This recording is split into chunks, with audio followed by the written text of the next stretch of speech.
Hi, friends, and a very pleasant good evening as we come to you from Leetsdale, Pennsylvania, Chuck Knox Stadium, where tonight the Ellwood City Wolverines have traveled to play the Quaker Valley Quakers. This being the last game of the season, senior night here at the stadium. Last game for a lot of these players on the Ellwood side of the team, but not for the Quaker Valley Quakers, as they will be playing in the playoffs here next week, coming into the contest tonight with a 8-1 record, just that one loss to Aliquippa.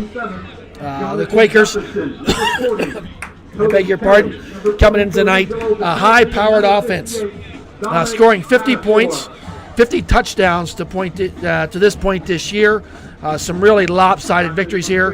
This team winning against Cardinal Royal North Catholic 55-21, McGuffey 52-20, handled Neshannock 43-6. Just you go down through their season so far. Their only loss is to the high-powered Aliquippa team that we saw at Ellwood City here a couple weeks ago, and they held that Aliquippa offense to 22 points, so they lost that game 22-7. Very good quarterback here for beg your pardon, not Aliquippa, Quaker Valley, Ricky Gus. 85 completions so far this season out of 165 attempts, so he's over 50% on passing. 18 touchdowns, 1,440 total yards for Ricky Gus, and we'll be seeing him here on the field in a little bit. Receiving, Isaiah McNair, 33 receptions, must be his favorite target, has 594 yards, 18 on the average. Rushing, kind of a committee by rushing here by the Quakers. Ricky Gus, the quarterback, not afraid to tuck the ball and run. 119 attempts to this point this season, 744 yards for a 6.3 average. Followed by running back J.T. Taylor, 82 attempts for 499 yards. Some other rushers there, running backs there that we'll be seeing throughout the evening. Quick recap there of the Quaker Valley Quakers. The coin toss just had happened here, and Ellwood City had won the toss and will be receiving to start the game. Beautiful night for football. We've been really blessed this season, 9 Friday nights, and we had a little bit of rain one night, and that quit about 15 minutes before game time. So really nice night. We got a turf field down there, so we'll keep an eye on that. Should not be a problem for footing. Nice crowd here tonight, senior night. Had a nice pregame festivities here, recognizing all the senior football cheer and band members of the Quaker Valley Quakers. Just lining up now for kickoffs. Ellwood City over a disappointing loss last week, and it was more than a loss. They got thumped by Riverside in all aspects of the game. It didn't. You can point fingers at everybody. You can start the coaching staff, offense, defense, special teams, penalties, non-third downs. Just did not happen. But let's see. Tonight's a new night. Let's see what happens. Here is the run up and the kick. That kick is going to go out of bounds. Out of bounds, a nice field position starting here for the Ellwood City Wolverines. So we will start the game. Ellwood City on offense from the 35-yard line.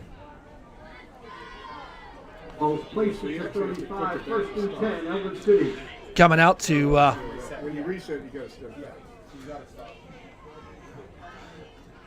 take the helm is number 14 freshman Ryan Gibbons.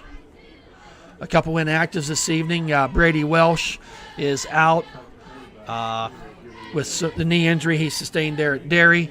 Had some complications with that this week. Talked to his grandmother and seems to be doing fine.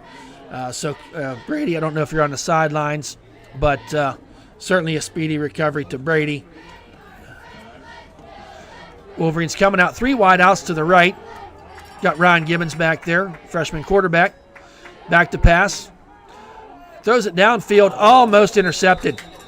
Not a good pass there by decision there by Ryan to pass that ball. Pass intended for Petrelli. In there in coverage was number 3, junior Quinn Hill for the Quakers. Bring up a 2nd down and 10. Here in Chuck Knox Stadium. Little history down here. Chuck Knox being involved from this area. Legendary coach. Went on and had some experience at the professional level. There was a handoff there to Ricky Petrelli. Minimal gain on that play. We're going to give him 2 yards on the carry, brought down by number 13, Ricky Gus. Wolverines. 3rd and 8, ball resting on the 37-yard line. Being the last game, we're going to try to give a shout-out to as many seniors as we can. We got number 75, Seth Sturgeon, out there in the line. Center, number 63, Lubitsch. Number 27, Johnny Jefferson out there. We'll get to all of them. Johnny Jefferson here down to the left, 2 wideouts to the right. Back to pass is Gibbons. Has some time. Chased out of the pocket, and he was bottled up. Got back to the original line of scrimmage. No gain on that play. Number 22, Andrew Seymour with the tackle. They're going to give him a loss of 2 on the play. Just nobody downfield open on that particular route. Now back to kick for the Wolverines. Appears to be Donovan Chambers back there, number 5. Jordan Taylor deep. Kicking to Jordan Taylor, standing at about his 30-yard line.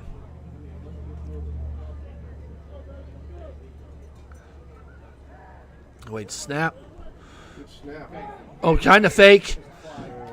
And we have a flag on the play. Ran out of the pocket to kick the ball. Flag on the play. We'll see what the flag is.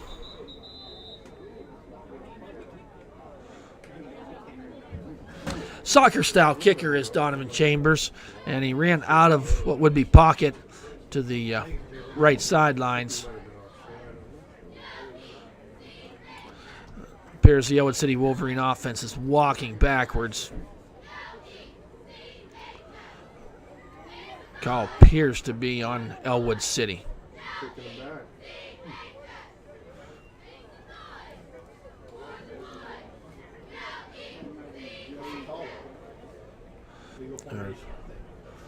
I'm going to talk about things here a little bit from our referees.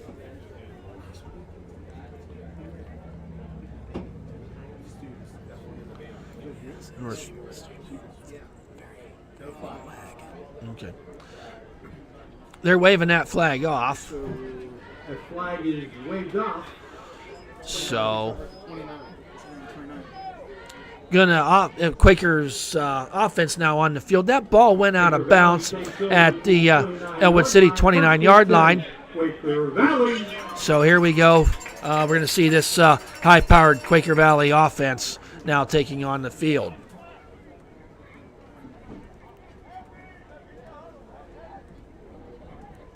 Starting on that front line, we got number 42, Angelo Battaglia, number 60, senior Joe Abels, number 27, Johnny Jefferson, senior, and got Noah Borson, number 72, seniors up there in the front line. Got Bodeye out there in the backfield. We got Hill in the shotgun formation, 2 to the right, 2 to the left. Passing formation, quick pass out there to number 1. Taken down there to Isaiah McNair, taken down there by number 5, Donovan Chambers. So we're going to give him 11 yards on that carry, on that pass. That's a 1st and 10 for Quaker Valley. Ball resting on the Ellwood City 40-yard line. If you're watching on the stream at home, we got decent internet connection here. The play might look a little bit grainy, but there's not much we can do about that. However, there's McNair. There's a ball. What's that ball? That's a fumble. That's a fumble recovered by Ellwood City. Recovered by number 40, Toby Kelly. Toby Kelly, number 40, senior, recovers that ball. Hill got immediate pressure. Great push there by that defensive line from Ellwood City. And Hill was back scrambling around and went back to pass and just lost the handle of the football. Jumped on quickly there by Toby Kelly. Great field position on a turnover here. Ball resting on the Quakers' 36-yard line. We got this crazy formation we've seen here several times this year. Back to pass. Quick pass out there to Luca Bodeye. He's got some running room. I beg your pardon. Ricky Petrelli. Ricky Petrelli, there's a late hit. We're going to get some yardage on this play too, folks. We've seen that formation, kind of some trickery there from Coach Fan and the other offensive coordinator for the Wolverines, sending the lineman out almost a block. And that quick pass to Ricky Petrelli was able to drive forward with some good blocking. We're going to await the call here. That's a personal foul to Quaker Valley. After the 10-yard pickup on the pass play to Petrelli, we're going to add on another 15 yards. Really, Ellwood City Wolverines setting themselves up for a great drive here. Ball resting on the 13-yard line. 1st and 10.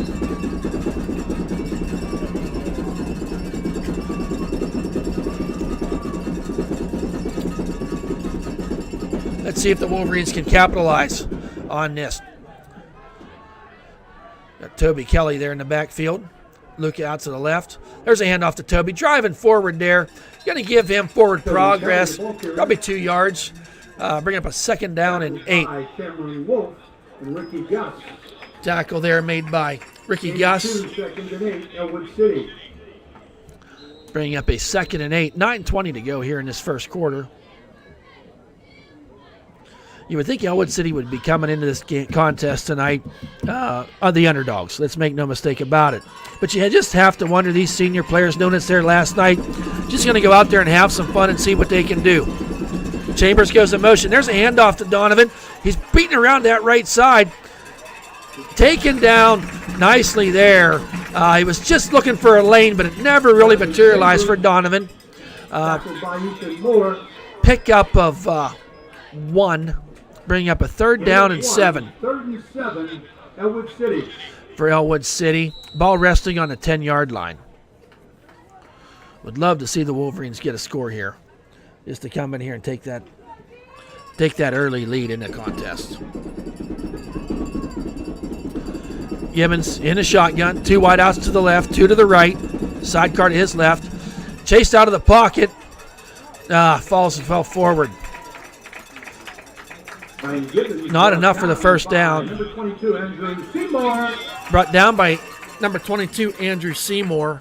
Gain of 1, 4th and Picked 6. up 1, 4th and 6. Appears to be the field goal unit coming onto the field.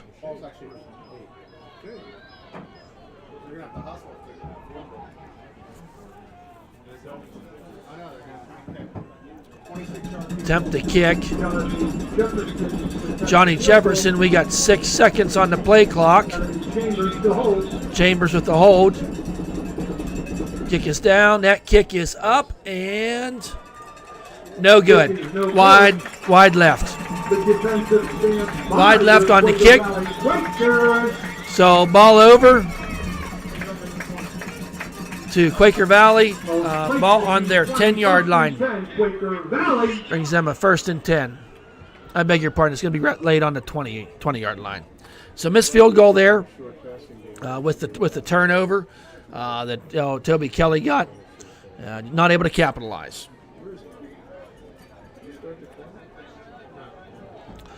So here comes the Quakers.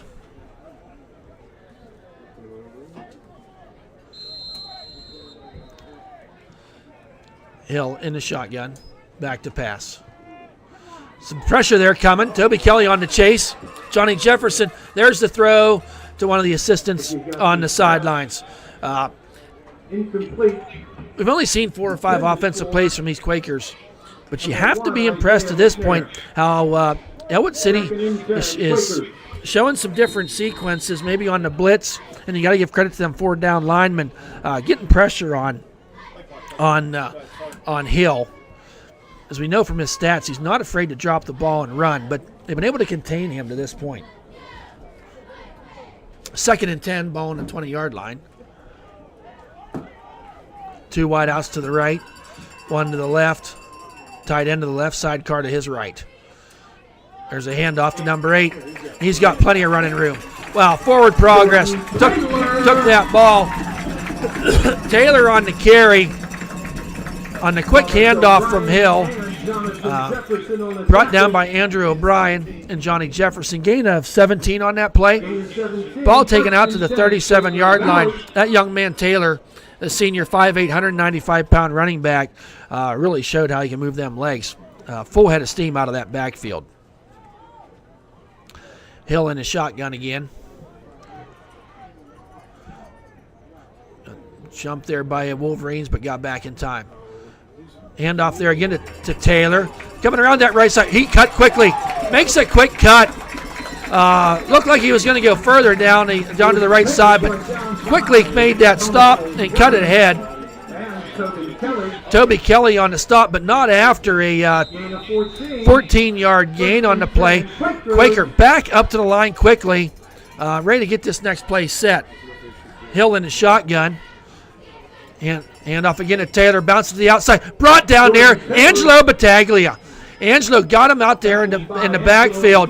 Great pursuit there by Angelo on that play. Loss of 2 on the play. Going to give a shout out to Angelo's grandparents. They can't make it to the games. Having some health issues here of late, but great people, great supporters of their grandchildren. We miss you guys. Wish you were at the game. Hope you're enjoying it tonight on ecwolverines.com. 2nd and 12. Ball resting right on the 50-yard line. Hill in the shotgun. Thank you. He's back. Out right to pass. Looking down the field. Found a man settled there. That Taylor. Runs forward. Taken down there at the 25-yard line. Great patience there by Hill as he rolled out to the right and just kind of waited to find somebody open. Had a man deep, had a man shallow, and Taylor just settled in there right behind. Picked up 25 on the play. That gives him a 1st and 10 ball on a 25-yard line. That was a pickup of 25 on that pass play. Hill to Taylor. Once again, we see these running backs that are not that big. We've seen it a couple times this season, 5'6", 5'8", but they just find a way to get open, find a way to move out of that backfield. We get number 13. Yes, Ricky Gus. I'm sorry, I was saying Hill. Ricky Gus is the quarterback. They're wanting a timeout. Something they did not like to see there. And senior quarterback Ricky Gus, 6'2", 195 pounds, wanted some time to talk.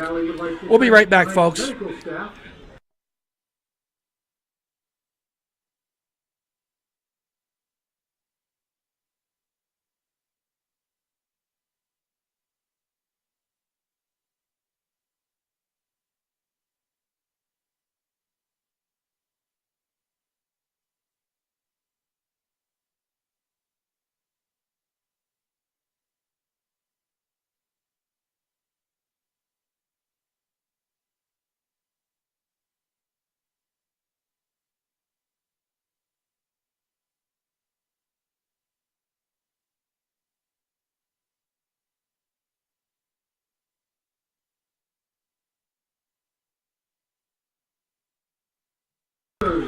Welcome back, folks. It's 1st and 10, ball on the Ellwood City 25-yard line, just here in the first quarter.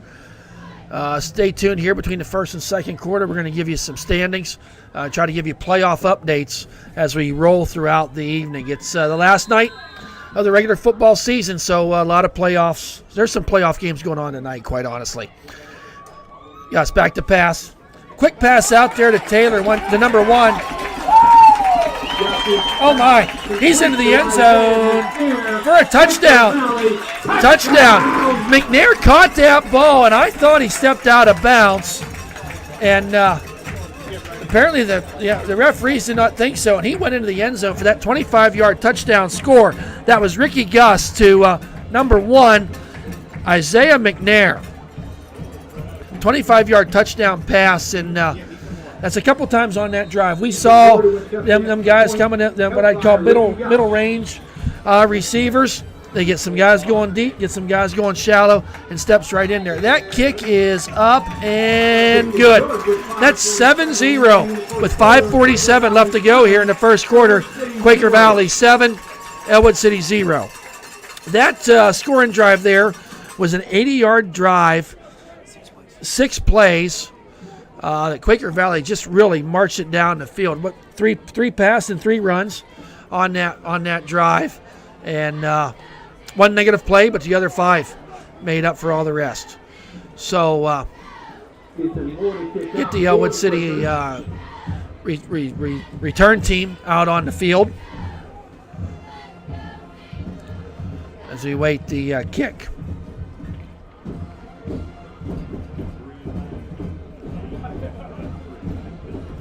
Thomas O'Brien and Luca Body kick for Ellwood City. Want to give a shout out to Kate Francis, young lady back in Ellwood City. I don't know if she made it to the game tonight, but Kate, we know you're a big fan. We're a big fan of you. Take care.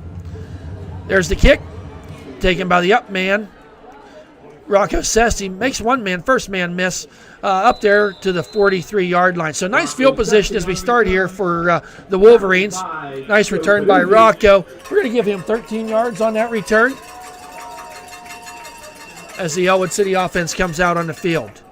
Ellwood City not able to capitalize, getting down there to the 10-yard line on that last drive. Had a short field. Let's see if we can get something going here on this possession.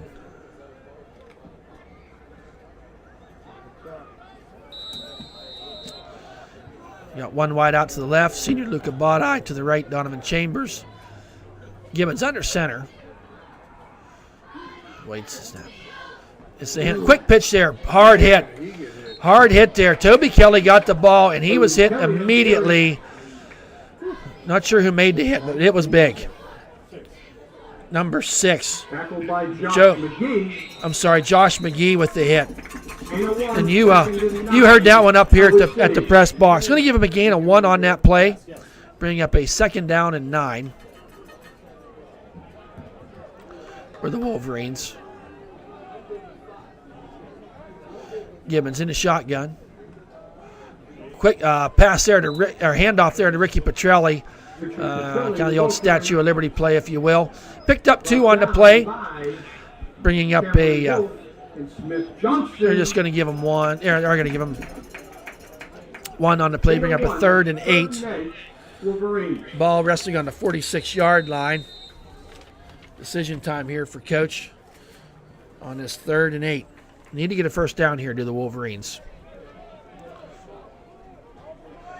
Got 3 wide outs to the right. Sidecar to his left, Mr. Toby Kelly.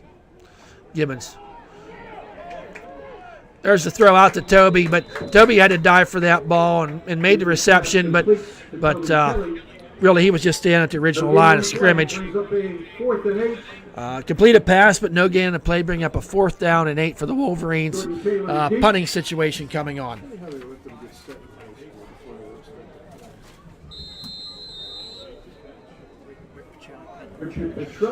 Rick Petrelli in to punt this time. Number 8, Jordan Taylor, back deep to receive. High snap, but Ricky gets it down. Nice punt. Nice kick there by Ricky, driving him back to the 13-yard line. He comes running forward. Oh, hit there hard. Taylor, going to give him 10 yards on that return. Number 40, Toby Kelly. Number 40, Toby Kelly on the tackle. We're going to credit him with 40 yards on that punt. 40-yard punt there by Rick Petrelli. Ball resting on the 24-yard line. So 1st and 10, 3:43 left to go here in this first quarter. Ricky Gus. 2 wide outs to the right, 2 to the left. Quick handoff there to Taylor. Finds a hole up the middle. Hit there hard by number 54, Colton Cunningham. Taylor took that ball in the outfield and had a hole at the line of scrimmage, but it closed quickly. Pick up of 6 on the play, bringing up a 2nd down and 4. Ball just shy of the 30-yard line.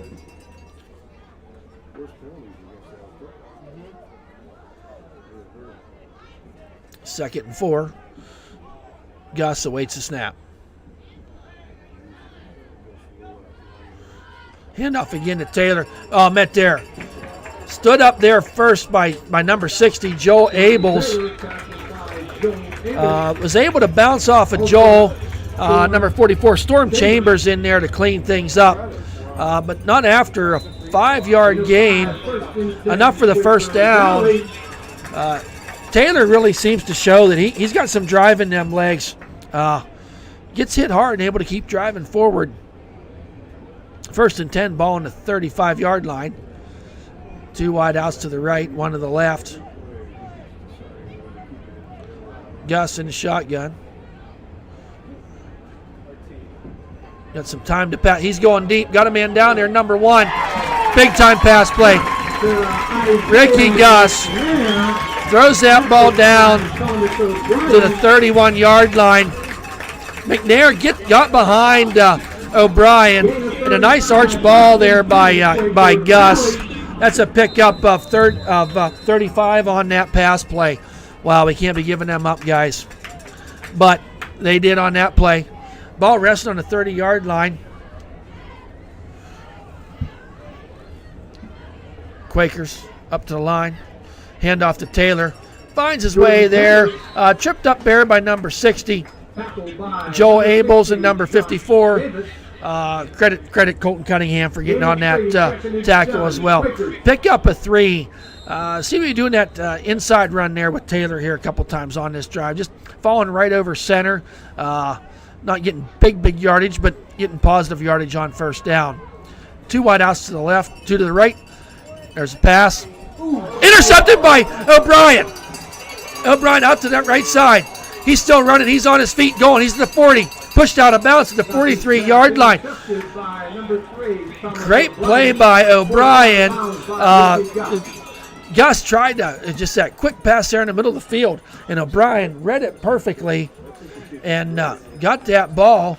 I'm not sure exactly where he got that ball intercepted from, but a nice return of probably 25, 26 yards on that return by O'Brien. See what happened here. We have the luxury of some instant replay up here in the booth, and Gus was trying to find McNair. McNair turned right. Ball went left, and O'Brien was there to catch it. So O'Brien, that would be his first interception of the season, coming at a big time. Ball rests on the 45-yard line. Gibbons with the handoff to Petrelli. Oh, met quick there. Driven backwards. Met by a host of Quakers on that play. Really no gain at all. No real room for Ricky to run on that play. 801, 2nd and 9.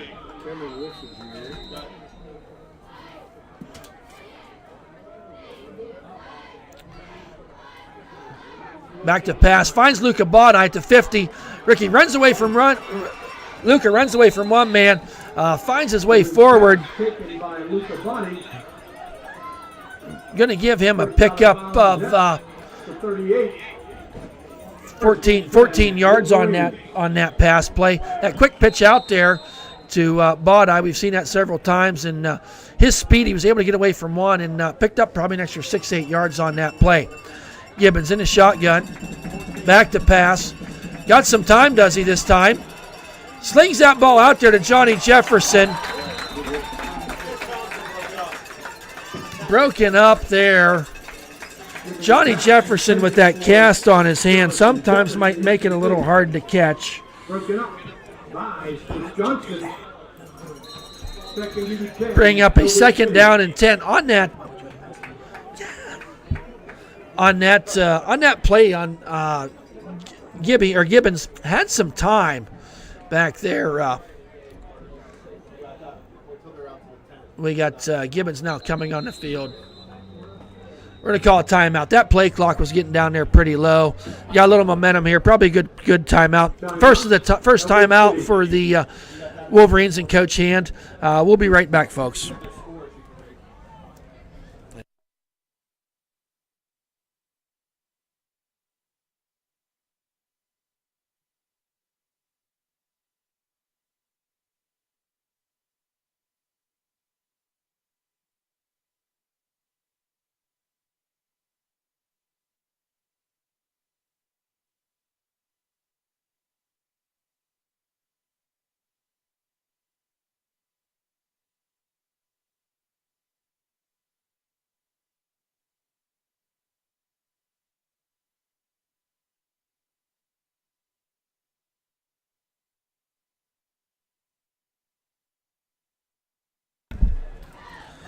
Welcome back, folks. Second down and 10 here. Ball resting on the 38-yard line. Ellwood City coming out of that timeout. Some pretty big guys on that Quaker Valley line. But there's been times Gibby's had a little time. There's a quick, we got a little halfback pass there. Pacelli tried, he got taken down. Pacelli took the pitch from Gibbons, and he came across looking for people downfield. And actually, Gibbons went streaking down that left sidelines, but he was taken down. I missed the number there, folks. Number 65 got in there and got Ricky by the ankles. Loss of 3 on the play, bringing up a 3rd and 13. Ball now on the 41-yard line. Checking into the game now, number 17, senior Josh Bender, Andrew O'Brien. Gibby in the shotgun.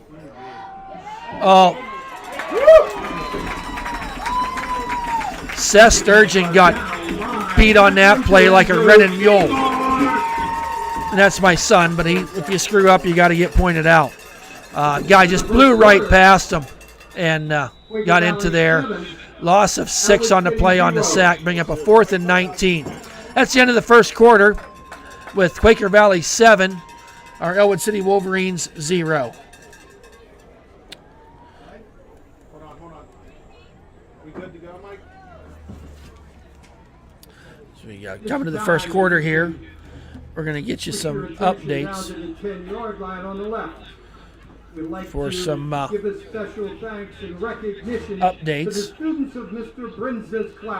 on the standings for the Beaver Valley Conference. Aliquippa stand atop at a 9-0 record. These Quaker Valley Quakers are 8-1, 5-1 in conference play. Their only loss coming to Aliquippa Quips.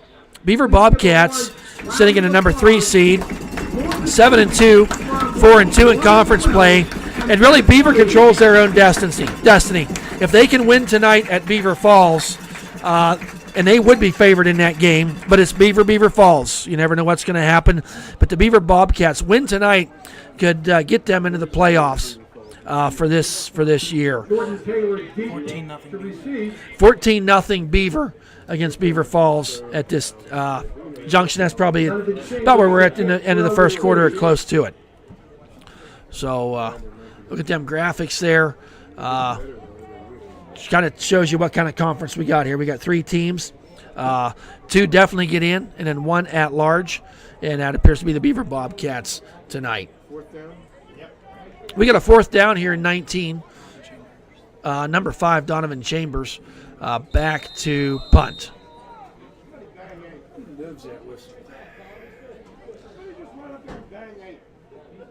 He awaits the snap. Saunders now kick, and there's the quick, and he's hit. He's hit hard, is Donovan. Flag on the play.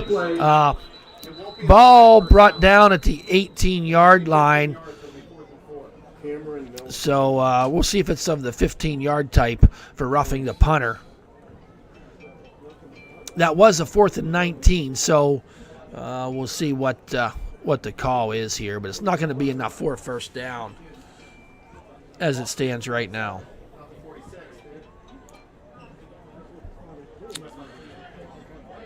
That was about a 30-yard punt there for Chambers, but let's see if it stands. Yeah, but it's still on an automatic first down. Dan Cooper moved the yard box up one. So I think he started to walk it down. Is it from the line of scrimmage? we're waiting to see here. We've seen. Personal foul, roughing the kicker against the Quakers. That's a personal foul, roughing the kicker, and an automatic first down for the Ellwood City Wolverines.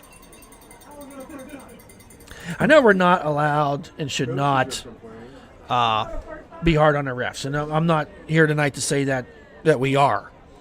And I know they want to get things right, but we've just seen a lot of times this season where there was a lot of, I don't want to say confusion, but I'll say conversation after a penalty was called.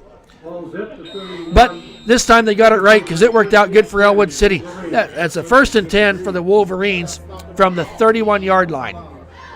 Is it from the corner? From the spot. It's just so it should be 4th and 3. From the spot or from the No, line of just from the scrimmage? previous line of scrimmage. Okay, so is that 15 I believe a personal foul, you get an automatic first down. Changed the rule this year. Oh, it was changed? Well, these guys didn't know that yet, so it worked out for us. 1st and 10. Gibbons back to pass. He's got Bodeye down there. Throws the ball down there. He's covered.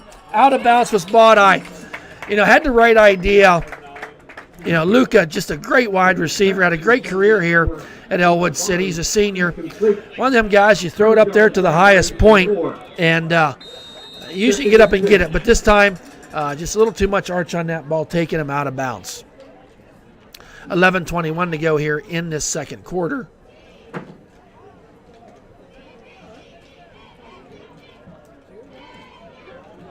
So some personnel changing here. Number 76, Ryan Busby, checking in. Looks to be he's not an extra tight end, this Busby.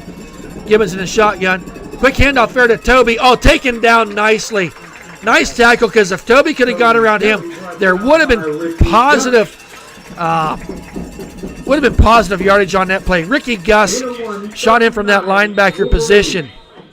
You kind of get impressed with this Gus kid. Not afraid to throw the ball, and on defense, seems to have a nose for that ball finding his way to where it is.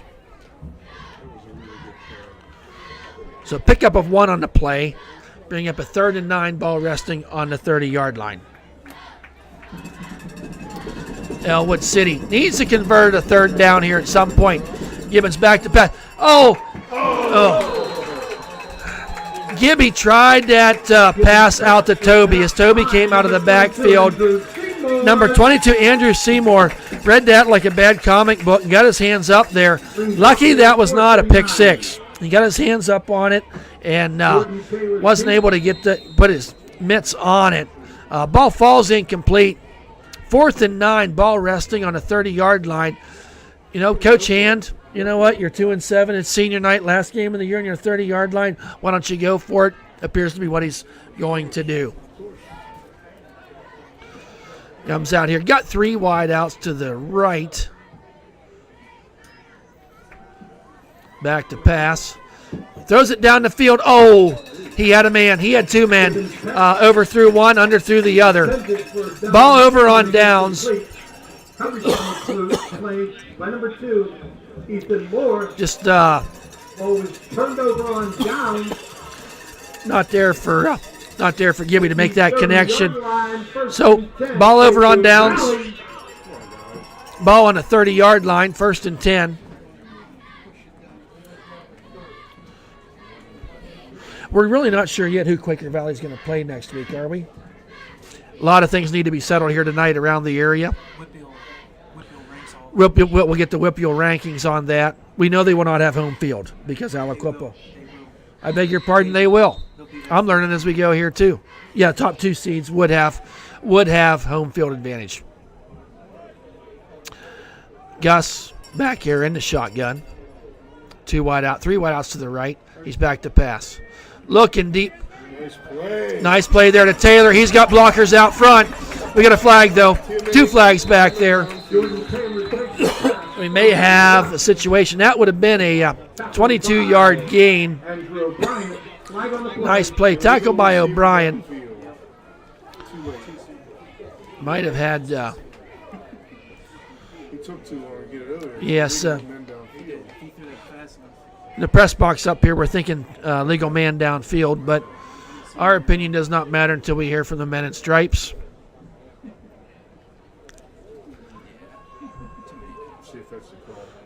We're awaiting the call. Legal receiver downfield, negating that 22-yard screen pass to Taylor.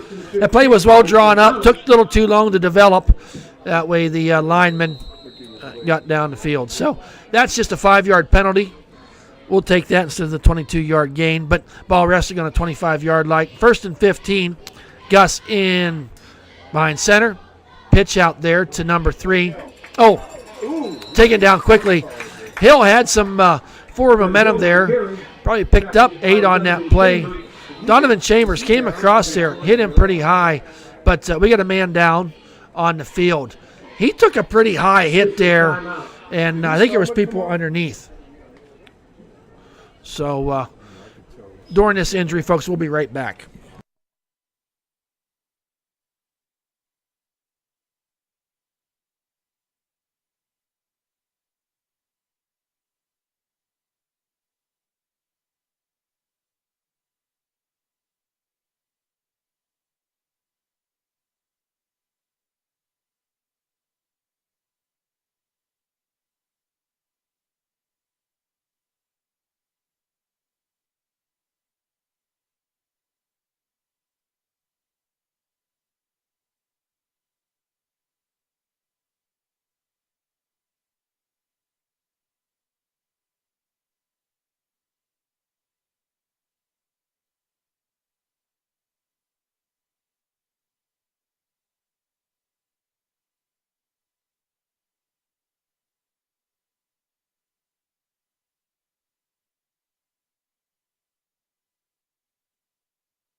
Got number 3, Quinn Hill, being aided off the field right now. He got hit high by Chambers, but was also had somebody at his feet too, and I don't know if he got tangled up or something, but he is putting no weight at all on that right ankle. So let's hope that's not serious, and let the training staff get a look at them. Hill, to this point this season, has 8 rushing attempts for 90 yards, so 11-point average. And receiver out of the backfield, got 7 catches on the season for 123 yards, a 17.6 average.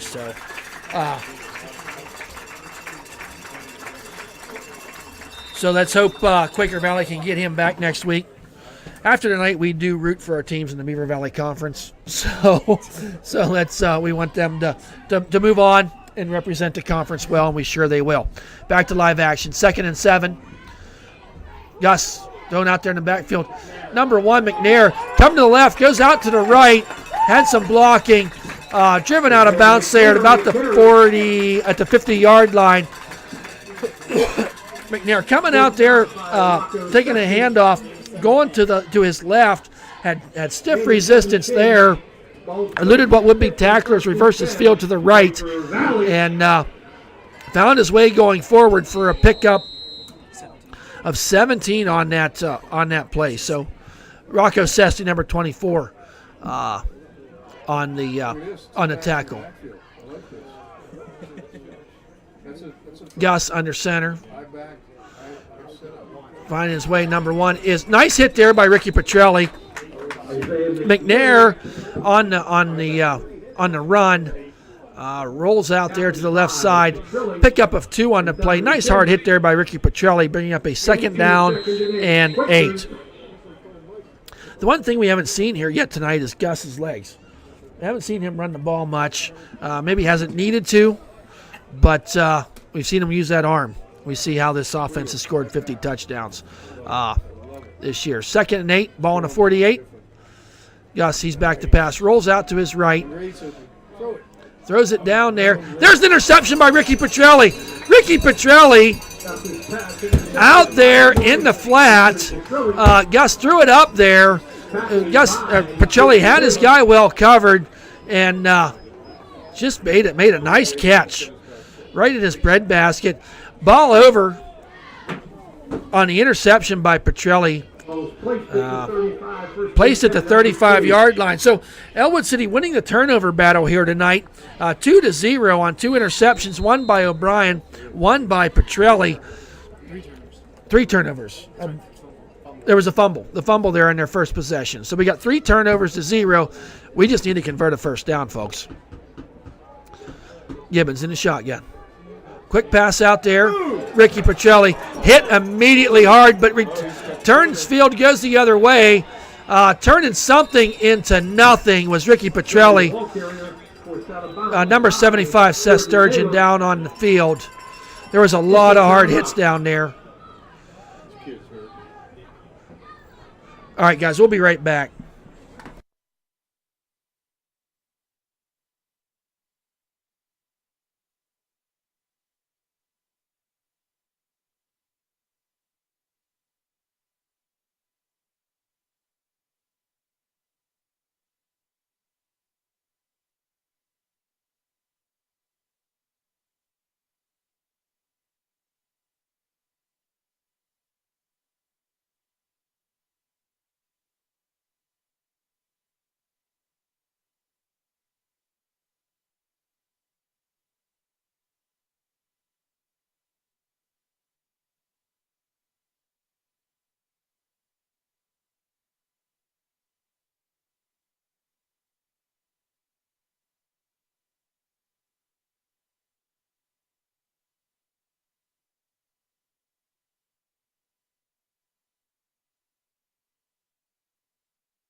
Number 75, Seth Sturgeon, coming off the field, aided off the field.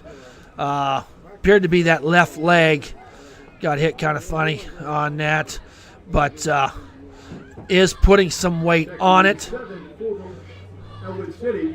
But is being aided off the field. So we'll keep an eye on the sidelines to see how that progresses. See what happens for rest of the evening. I tell you what, a couple players there from Ellwood City coming up. Give them a little tap. That's team right there. 2nd and 7, ball on the 38. Handoff there to, that's Toby. Tobin Kelly, brought down by Andrew Seymour. Pick up of 5 on that play, bring up a 3rd down and 2. 3rd and 2, Ellwood City.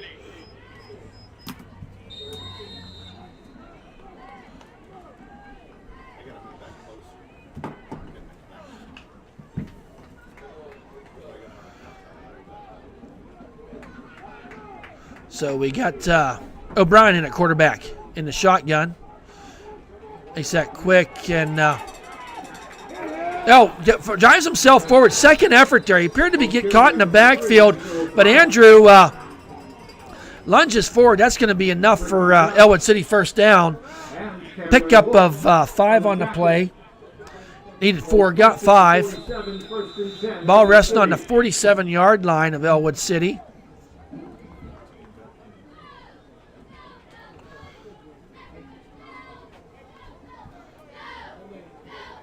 So, nice play there by O'Brien, not giving up on that play to drive himself forward. Ricky with the direct snap to Ricky. Oh, he hit him head on, number 21. That's the Ricky Petrelli we know and love. Got that ball and just ran himself forward. Hit number 21, Cam Wolf, head on. And got slowed up there, but not after a pickup of 4 in the play. Bring up a 2nd down and 6. Are the Wolverines. Ball on the Quakers' 49-yard line.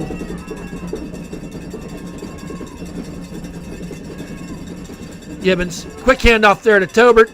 Toby Kelly spins his way forward, pick up a 3 on the play, bring up a 3rd down and 3. Ricky Gus on the tackle. 3rd and 3, Ellwood City. Working on Seth Sturgeon over there on the table. It's definitely lower body. We'll wait and see what that is, but he's appears to be in some obvious pain laying over there. We got a flag on the. Sideline warning. I think we're gonna get a sideline warning here from somebody. For what? Sideline warning in Quaker Valley. No, sideline warning there. We get about one of them every game.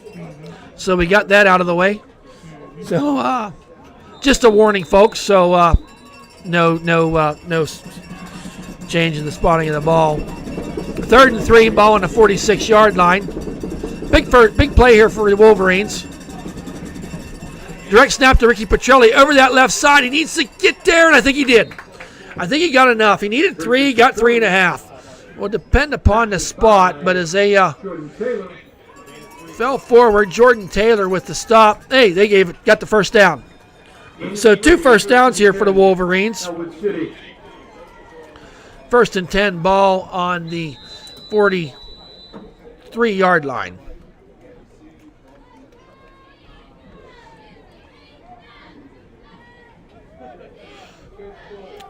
So Wolverines just down 7-0 here to go in the second quarter. 6 minutes to go. Gibbons back. Throwing deep. He's got Bodeye down there. Ball intercepted. Ball intercepted by number 2, Ethan Moore, at the 18-yard line. He's finding his way back. Tackled down there at the 34-yard line. I tell you, Gibbons threw that ball up there, and whoever could get it, and the Quaker Valley player, Ethan Moore, came down with the ball. Placed it to Quaker Valley 35, 1st and 10. 1st and 10, ball on the 35-yard line. So that drive stalled there by the Wolverines with the turnover and interception.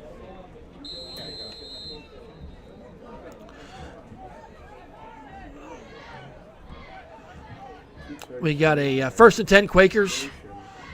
Hand off there to McNair. Coming around that left side. Find himself up the field, and he's still going. Taken down there finally by Luca Bodeye. McNair on that end around left. Tiptoed up that sidelines for a pickup of 40 on that play. 1st and 10, Quaker Valley. Ball resting on a 25-yard line.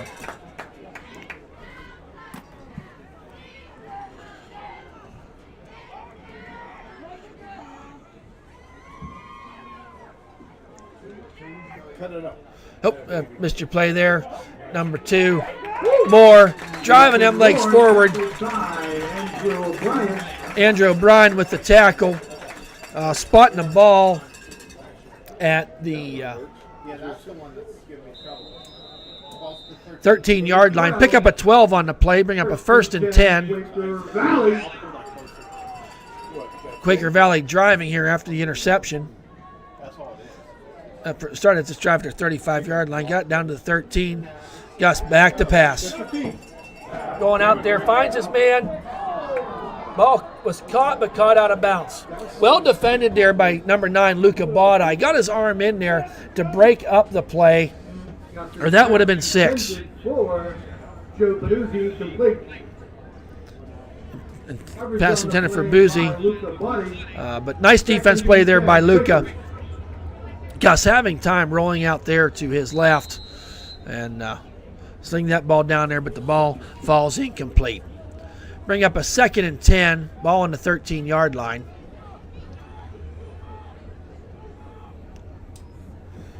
His first run of the day. There's 13. Ricky Gus on the carry.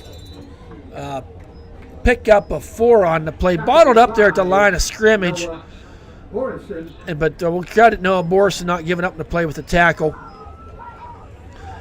Taking him down. Pick up a 4, bring up a 3rd and 6. Ball on the 9-yard line.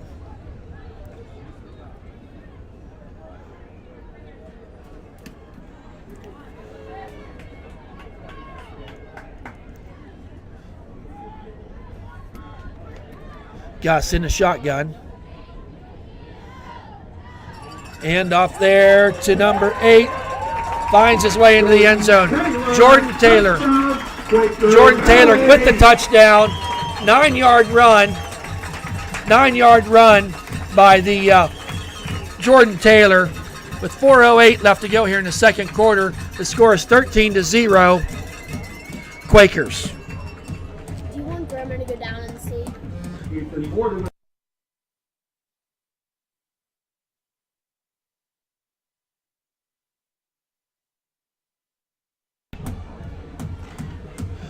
So that 65 yards there on that drive by Quaker Valley. Extra point is up.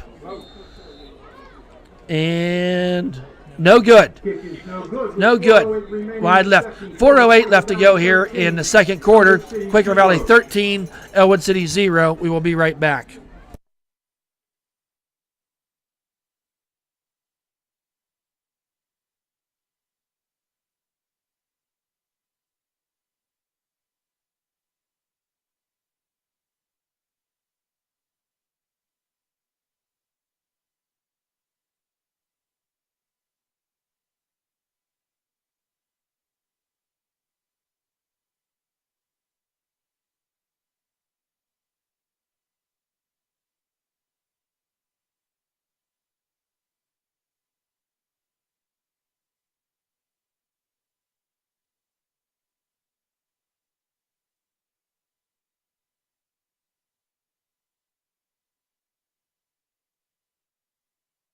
So at 65. Welcome back, folks, with the run up and the kick. Oh, wow. Pooch kick straight up in the air. I believe it was Joel Abels tried to catch that ball, popped out of his hand. Let's wait and see who. Joel recovered that ball, but he took a licking. Man, he got hit. Only a 20-yard, 15-yard kick. Just like a pooch kick, if you will, straight up in the air. Joe would have been better served to try for the fair catch, but hit immediately as he got the ball, and luckily he was able to fall on it. So 1st and 10 for the Wolverines. Ball on the 45-yard line. That clock's not working. I mean, it's giving them a bad read.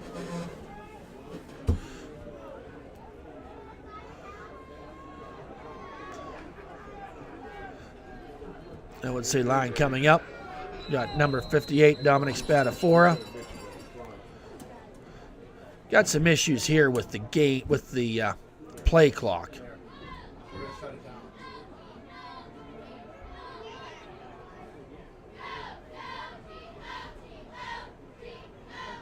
So are the if one don't work, they're gonna have to shut the other one down too. So at the 5-second mark, the back judge will raise his right arm up in the air. Hey guys, We got it. shut the play clock off. Yep, we did. You're gonna keep it on the field. We did. It has to be unplugged. What about this one? We're still going to use this one, right? No, don't. You gotta use them, take them both off. So some technical difficulties on the field, getting them straightened around. So Due to technical difficulties, the officials will keep the game clock on the field. Mike, we need somebody to pull the plug on the play clock.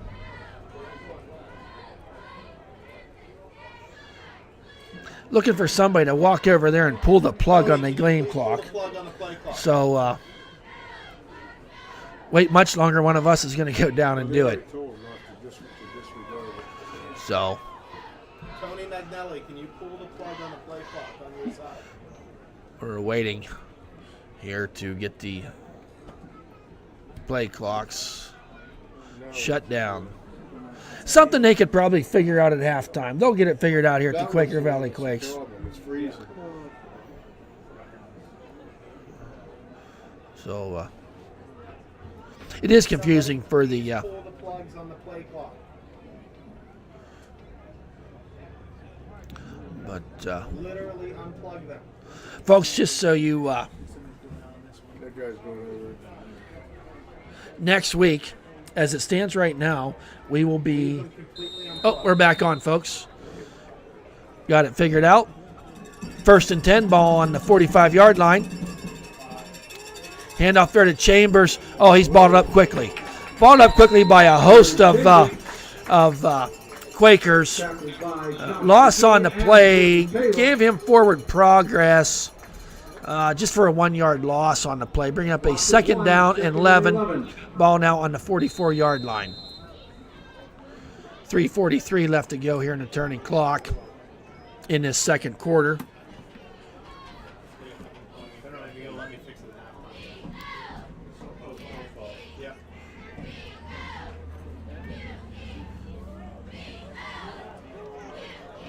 What's up, Jason? 2nd and 11, ball on the 44. Gibbons in the shotgun. Goes back to pass. Throws the ball right there down to Ricky Petrelli. Oh, stepped out of bounds. Ricky stepped out of bounds at about the 47-yard line. Pick up of 8 on that pass. You got to give this young freshman Gibbons quarterback. He stood right in there. He had 3 black shirts coming right at him, and he stood right in there, letting Ricky settle behind the line of scrimmage to get that ball caught. 3rd and 2. Wolverines really need to get a 1st down here. 3 minutes left to go. I'd like to keep this drive alive to go in at halftime with some positive. Pitch out there to Ricky. Oh, they had him in the backfield. That defensive line of the Quakers pushed our line back, and Ricky really had nowhere to run on that play. Not much running room on that left side tonight. 4th and 3, ball on the 48-yard line of the Quakers. Here, folks, after halftime, we'll have all the halftime stats for you. We'll let you enjoy the Quaker Valley Band as well as the Pride of Ellwood City Blue Band at halftime. 4th and 3. Let's get it, guys. Back, Gibbons. Oh, pass out there to Toby, and that was deflected. Was that 22 again? That's 2 times tonight. They tried on that play to get that ball out to Toby Kelly. And number 22, Andrew Seymour, senior, 6'1", 222 pounds, disrupted the play. Got his hands up there. And I'll tell you what, Toby had a step. Toby would have got a 1st down and probably a little bit more. Need a defensive stand here by the Wolverines. You don't want to go in down 3 scores to this high-powered Quaker offense. Seniors Noah Borson. Andrew Battaglia up front. Quinn back to pass. Abels with pressure. That ball's thrown to number 7. That's well enough for a 1st down. Going to pick up. Ball's out. Ball's out. Yep. They didn't mark him down. Jakovic with the catch. Tackled there by Rocco Sesti. But they're saying a fumble. Ball rolled backwards and was recovered there by what would be Quaker. Oh, the ball did roll out of bounds? Okay, 2nd and 2. What was the 1st down with the fumble now lost. Brings up a 2nd and 2 ball on the Ellwood 44-yard line. McNair coming around that side. Finds a seam.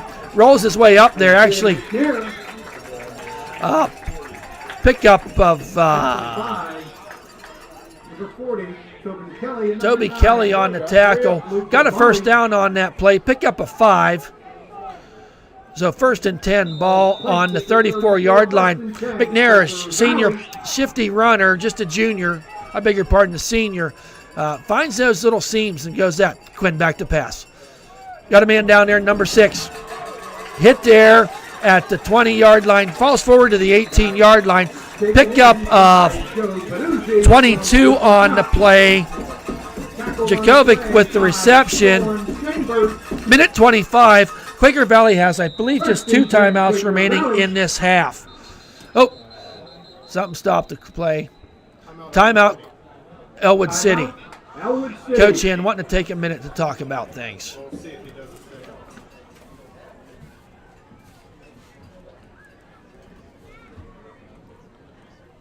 Clarendon's up 14-0 against We get a timeout here, folks. We see number 3 here, Quinn Hill, who was injured there earlier. They got the Gator out here taking him. And we got Seth Sturgeon laying on the table over there, to our side of the field.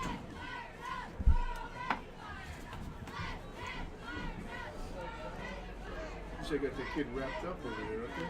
They got a band on? No. She's all right. Hey, total yards in this game so far, 261 to Ellwood City's 54. And Quaker Valley, they've averaged 395 yards on the season so far, so they're well on their way for that.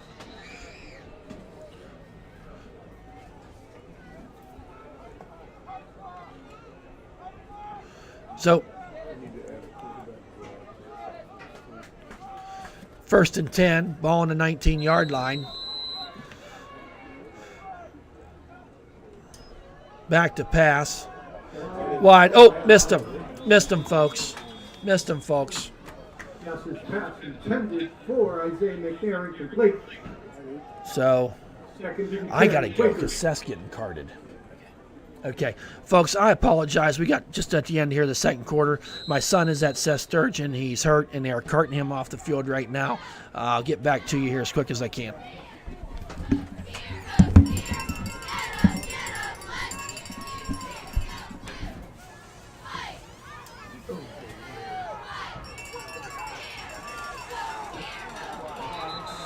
Passes pass complete. Jordan Taylor slides on the play. Tackled by number 54, Colton Cunningham.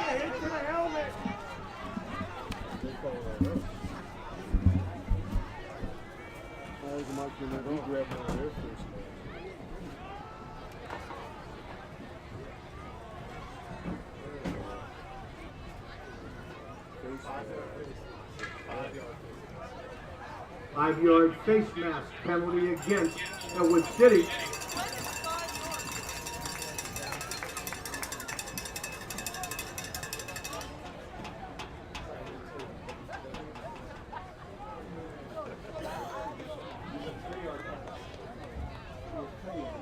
Second and 2, Quaker Valley.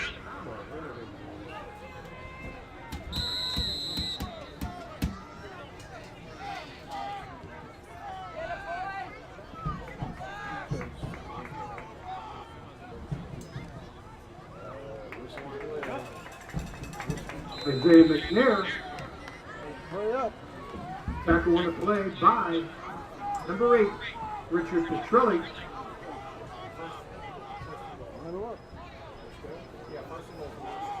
First and goal from the 9.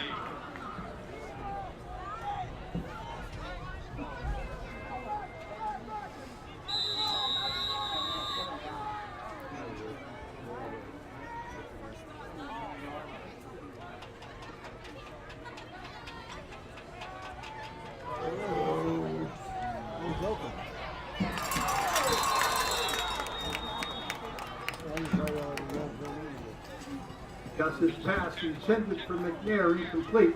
Coverage on the play by Andrew O'Brien.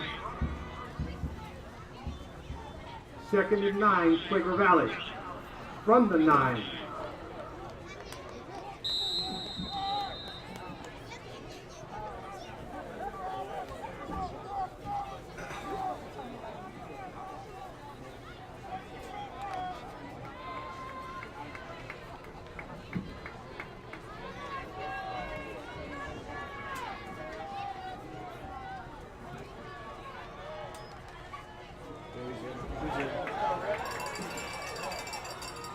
Ricky Gus. Tackle on the play by Luca Botti. Timeout, Quaker Valley.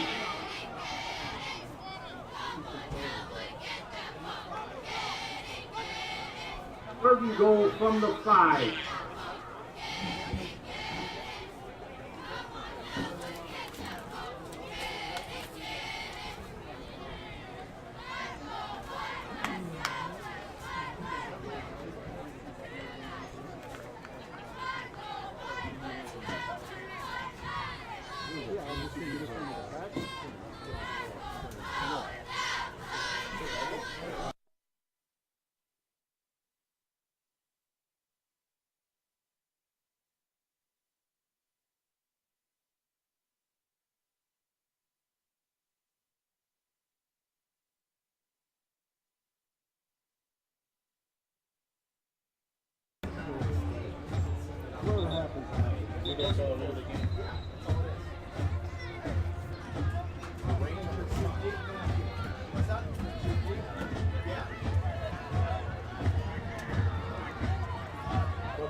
Jordan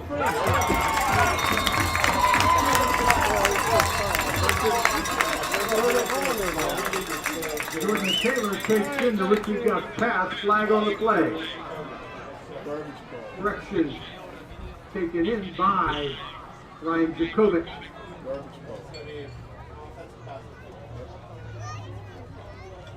What's he supposed to do then? He danced his way around him with his hands. He did put his hands up. I watched the whole thing.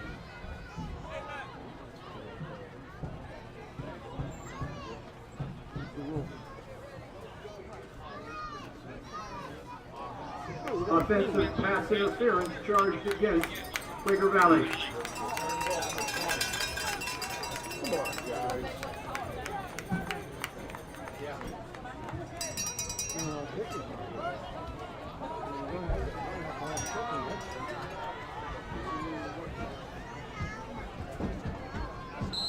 Brings up a 3rd and goal from the 20.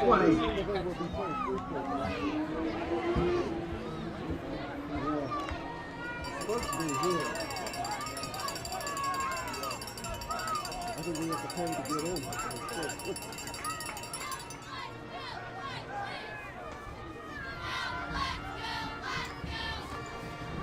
There it is.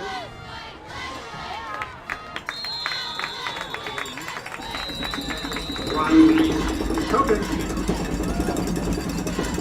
Tackle on the play by Rocco Seskin. 4th and goal for the 2. Timeout figured out. Timeout, Quaker Valley. 4th and goal from the 2.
Left on the keeper. That's right. Rick.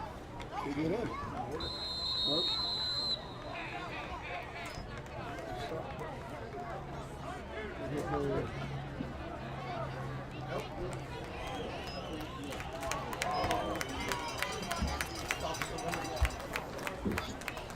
Gus, the ball carrier stopped at the 1-yard line.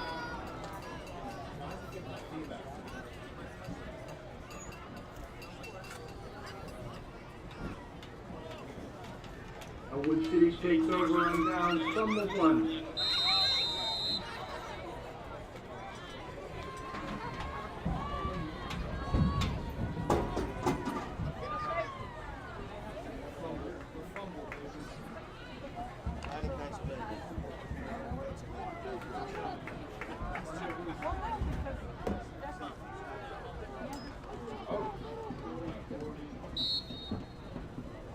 Sylvan Kelly, tackled by Cameron Wolves. Senior night. Always happens. Halftime score, Quaker Valley 13, Ellwood City 0.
Hooker not the one big team.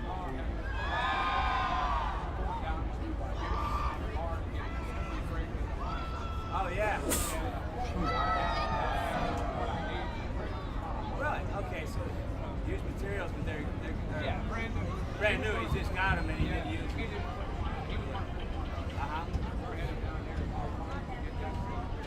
Wow, that's going to be some weight. You gotta. Ladies and gentlemen, it's with great pleasure I present to you the 2017 Lincoln High School Marching Blue Band.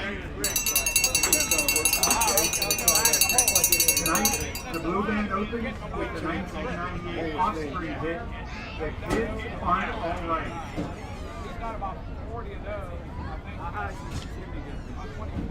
Okay. No, I haven't. That's plenty, but it's. Oh, yeah. Yeah, we're winning 13-0, but there's nothing happening.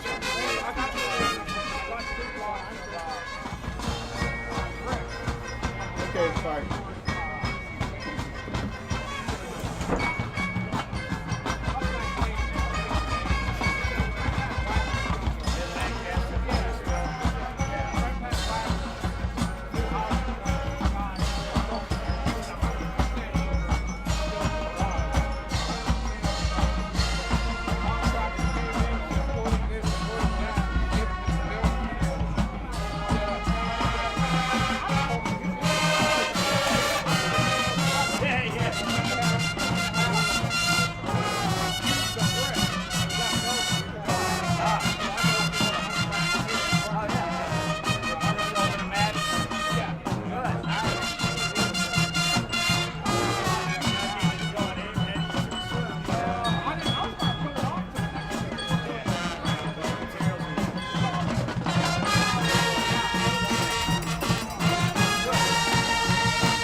Streaming guitar lines and edgy vocals make this ZZ Top hit really simple.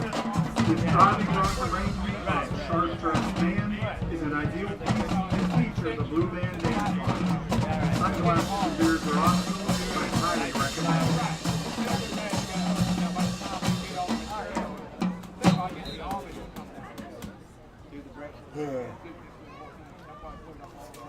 Oh, yeah, they don't want that. Have some pizza for them. Yeah. Pizza. Yeah, they do. You get those boys off the farm.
performance tonight with the Foo They have to Fighters do something to 2002 reset. Grammy Award He has to do winning something. All My Life.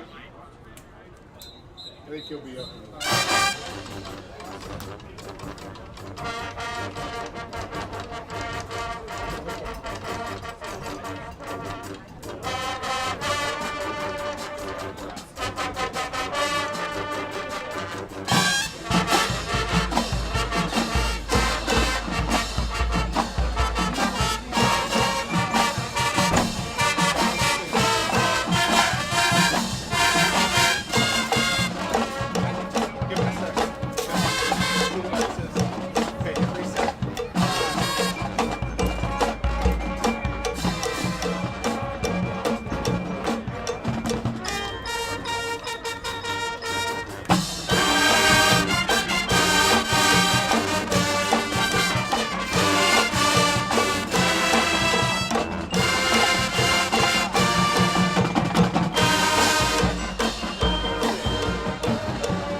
Blue Band Funk.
Good evening, ladies and gentlemen. Please welcome to the field the 2017-18 Quaker Valley High School Marching Band, the pride of Quaker Valley.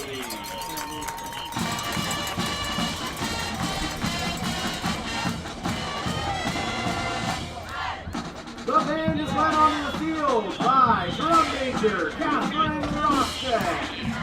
Tonight the band presents music by prolific music movie composer John Williams. Opening our show is music from the 1982 blockbuster E.T. followed by the 1978 DC comic superhero hit starring Christopher Reeve, Superman. We'll then take you to 1981 with the theme from Steven Spielberg's hit movie Indiana Jones with Raiders of the Lost Ark. Catherine, is your band ready? Then take it away, Dan.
Okay, welcome back, folks. We will hear from Thad Sturgeon at some point, get an update on Seth Sturgeon. He has gotten hold of us and said that he is in good spirits. He's doing fine, but they did have to take him and cart him off the field and whatnot. So once we get more from Thad, we'll get that news across. But from what we've been hearing is that Seth is in good spirits. So at halftime, we've got 13-0 Quaker Valley. It's definitely been one-sided in the stat category, so that's where we're going to head right now to the game stats. First downs for Quaker Valley, 12, Ellwood City 5. Rushing for Quaker Valley, 18 carries for 143. For Ellwood City, 19 carries for 32. Passing, Quaker Valley, 8 of 14 for 146 yards. They do have 2 interceptions. That's Ricky Gus has 2 interceptions in the game so far. And for Ellwood City, 5 for 12 for 37 yards. Total yards for Quaker Valley, 289. Ellwood City, 57. Turnovers. Quaker Valley has 3 in the first half, 2 interceptions with 1 fumble, and Ellwood City has 1 interception on the evening. Some individual stats for Quaker Valley. Passing, Ricky Gus, 8 for 14 for 1 touchdown, 2 interceptions, and 146 through the air. Rushing, Isaiah McNair, 5 carries for 66 yards. Jordan Taylor, 7 carries for 52 yards and 1 touchdown. Receiving, the main one is Isaiah McNair, 3 catches for 71 yards and 1 touchdown. For Ellwood City, passing Ryan Gibbons, 5 for 12, 1 interception, total 37 yards.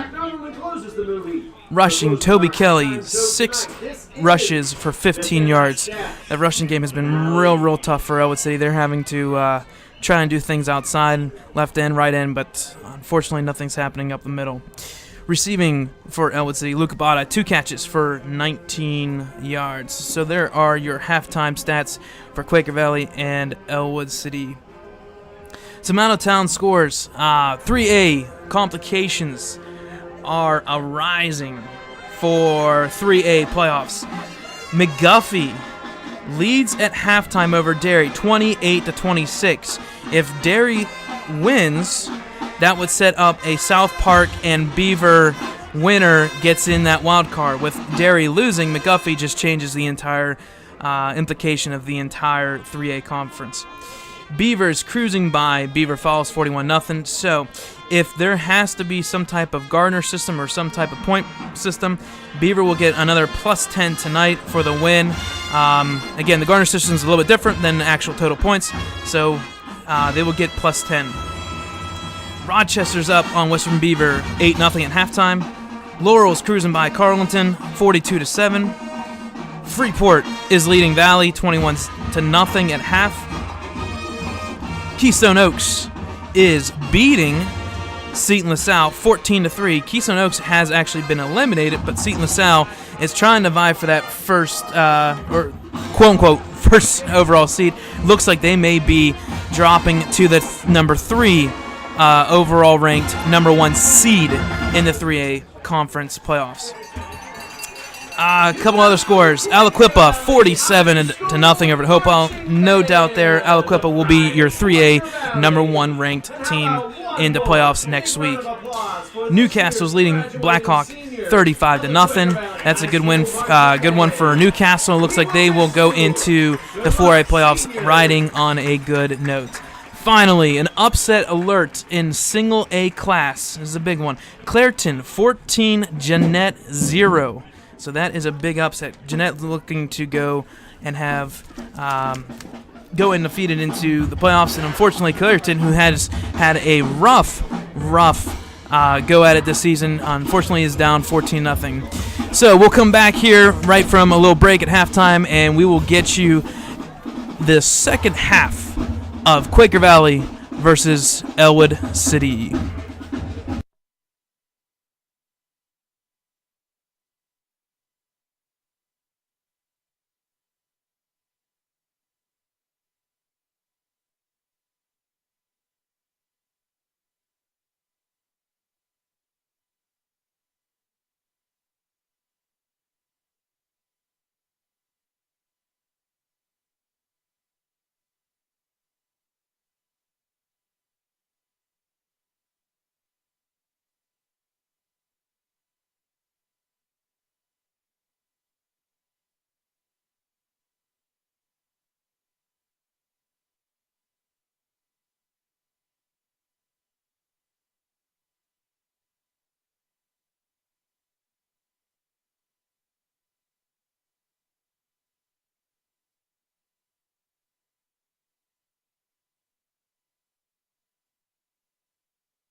Let me.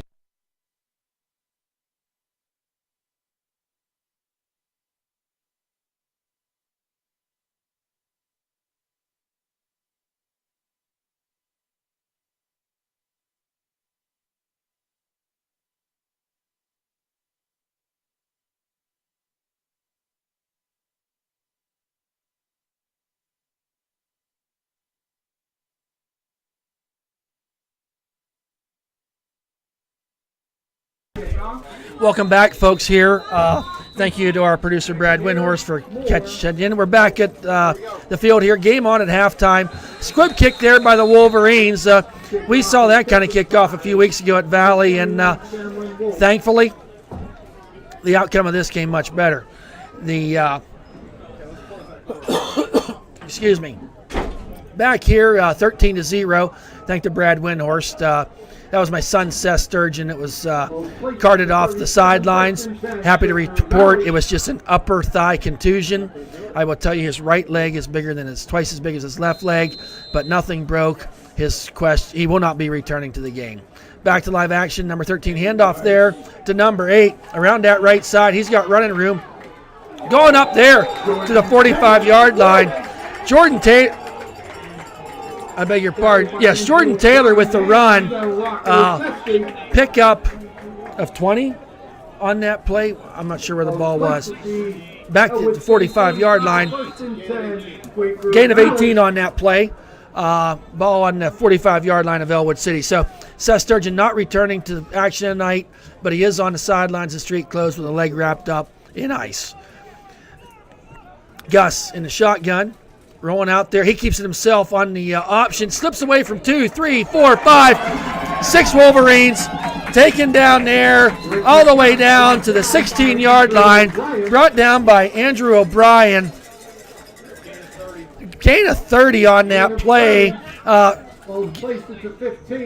Gus, ball at the 15-yard line. Gus on the option play there. Kept the ball. Drove up in there and had a couple would-be tacklers slip through their hands. Drove the ball all the way down to the 15-yard line. The Quakers putting some pressure on here in the early stages of this third quarter. Gus in the backfield. Handoff there to number 8. Hit there hard. Noah Borson, number 72. Hit Jordan Taylor quickly. And Joe Abels, 2 seniors. They've been playing football side by side for a lot of years, folks, and great to see them guys out there working hard. Got number 54, Colton Cunningham out there. I want to give a shout out to his grandparents, Wayne and Sue Burek. They make it to all the home games, but don't get out on the away games, and we know they're listening and appreciate all our listeners here at ecwolverines.com. Gus in his shotgun again, kind of the same formation we saw last time. 3 wide outs to the left. Oh, hit there hard. In the backfield was number 8 by Johnny Jefferson and Noah Borson. Noah Borson came out to play here in this second half, folks. Loss of 2 on the play, bringing up a 3rd down and 11.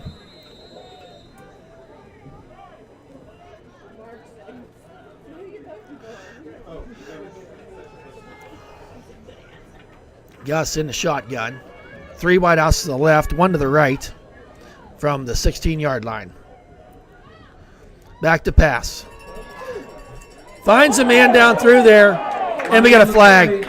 Doggone it.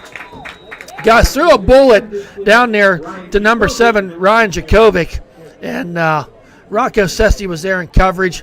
Might have got a little handsy on that series.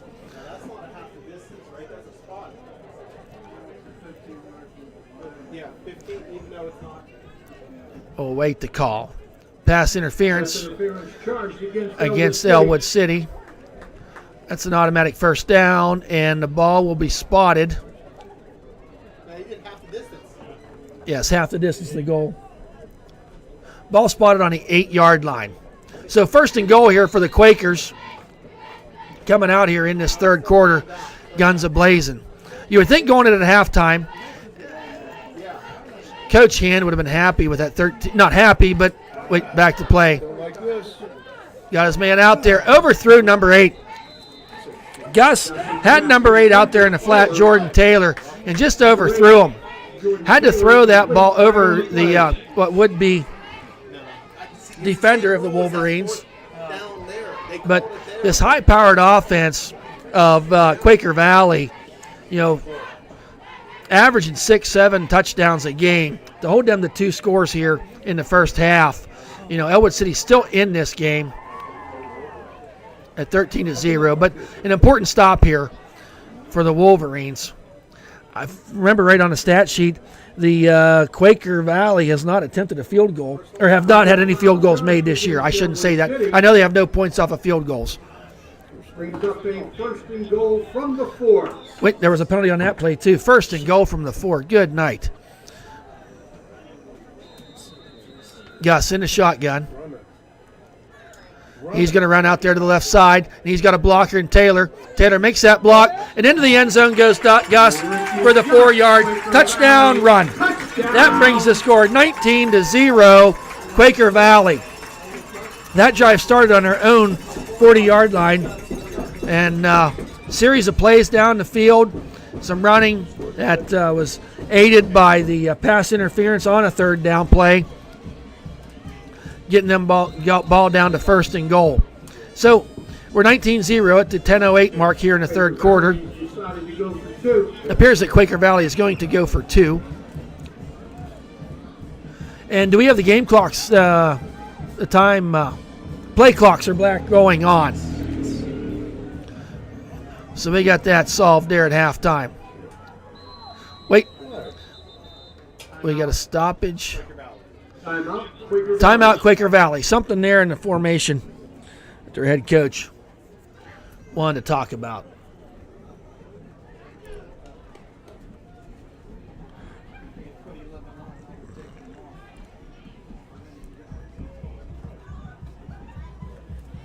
Ellwood City at this point in the evening winning the turnover battle.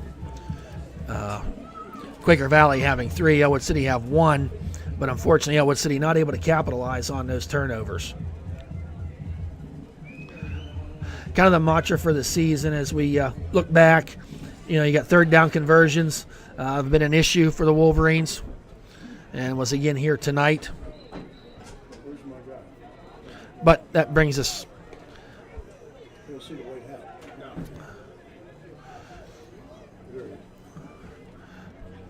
On the 2-point conversion try.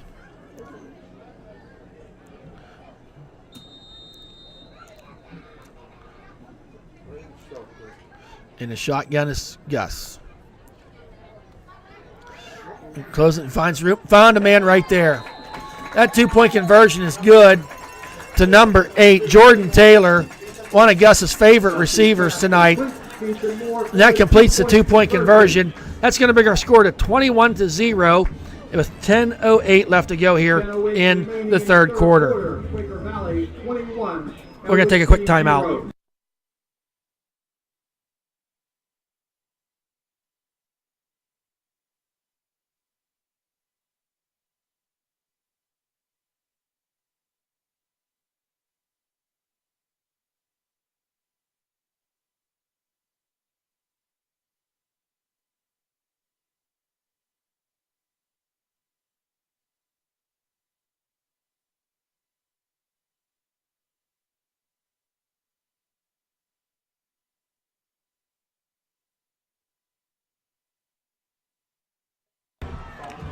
Welcome back, folks. Quaker Valley attempt with the kick up. The kick down there, taken by number 5, Donovan Chambers. Going to pitch it there, and it falls on the ground. Chambers tried pitching that ball back there to O'Brien. Fumbles with the ball, however, luckily recovered by Andrew O'Brien.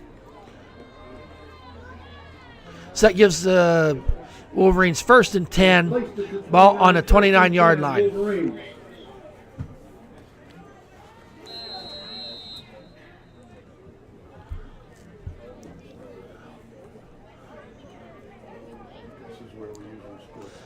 Will there be a W zone this week? Okay. All right, let's see the Wolverines offense for the first time here in the 3rd quarter. 2 more quarters of play for this senior group. Gibbons under center. It's nothing there. Handoff there, was that to Ricky Petrelli? And Petrelli, the ball carrier. no gain on that play, maybe even lost a yard. Tackled by Smith Johnson. Tackle made there by Smith Johnson. Second and 9, Wolverines. They gave him 1. I was dyslexic there for a moment and looked at the sticks the wrong way. So 2nd and 9. O'Brien in at quarterback. Andrew O'Brien, a senior. Got a little bit of quarterback playing time in his junior year, filling in, and played on and off here this season. In a shotgun. Takes the ball. Pitch out there to Ricky. He's met there quickly by number 36. Ball carrier Richard Petrelli. Smith Johnson, the 6'2", 160-pound junior. Loss on the pickup of 1 on the play. 3rd and 8. Brings up a 3rd and 8 for the Wolverines. 9 minutes left to go here in this 3rd quarter.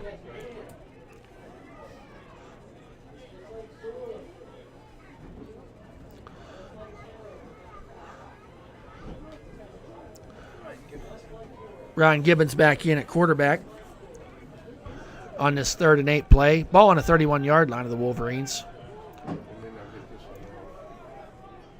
4 seconds left, 3 on the play clock. Got him set. He got the ball off in time. Gibbons under. Oh, instant pressure and tackled there immediately by number 30. Down by Smith Johnson. Smith Johnson just came out and became an animal here in this 3rd quarter. Hit Gibby from the blind side. He took a hard hit there. I'll be thankful that Gibbons held on to the ball. 6'2", 160. You got to give Gibbons credit. We've seen this since he came in here 4 or 5 games ago. Not afraid to take a hit. Young freshman sits in there and not afraid to take a hit. Back to punt is Petrelli. It's a pump. Kicks the ball low, line drive kick. Oh.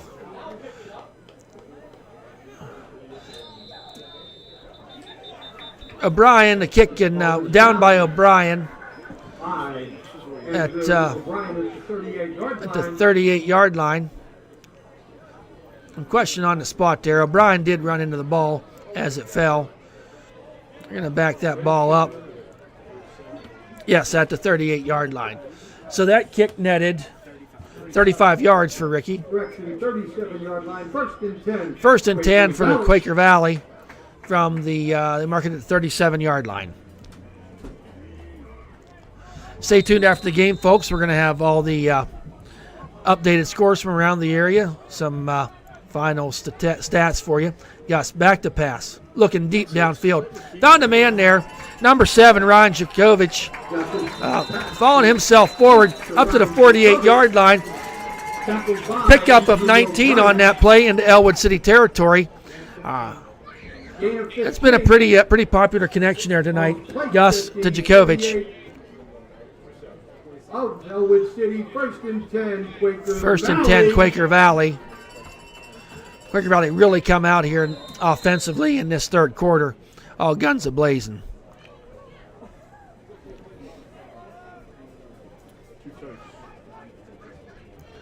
Gus directing traffic there.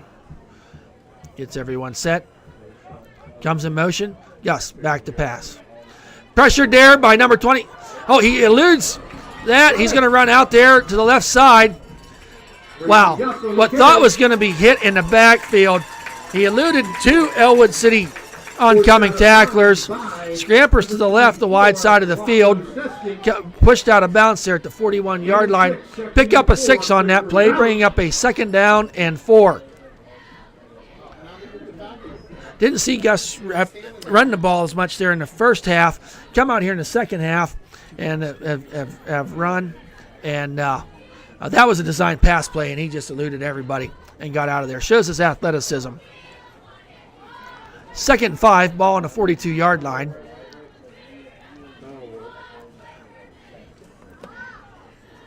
Got the referee coming to the sidelines here to discuss something.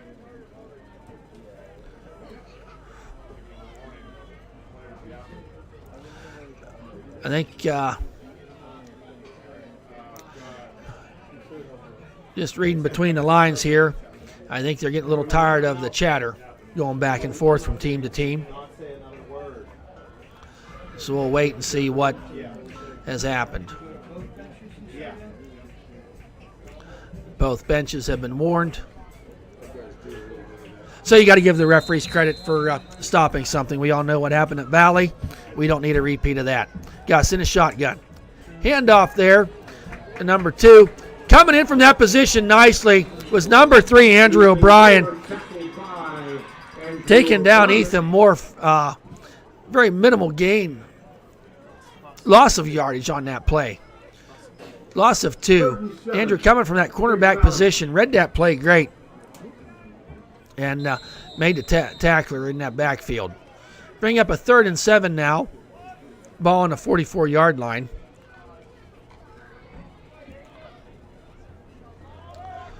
Gus in a shotgun. 2 wide outs to the left.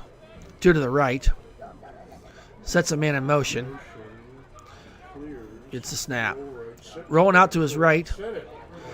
Chased there by Toby Kelly. Nice pressure put on there by Toby Kelly, forcing Gus to throw the ball out of bounds. He had no real receivers. Give the secondary credit there for the Ellwood City Wolverines for good coverage downfield. Going to bring up a 4th and 7, ball on the 44-yard line. Seem to be discussing on just what to do. Gus coming back out on the field. Look, appears that the Quakers are going to go for this.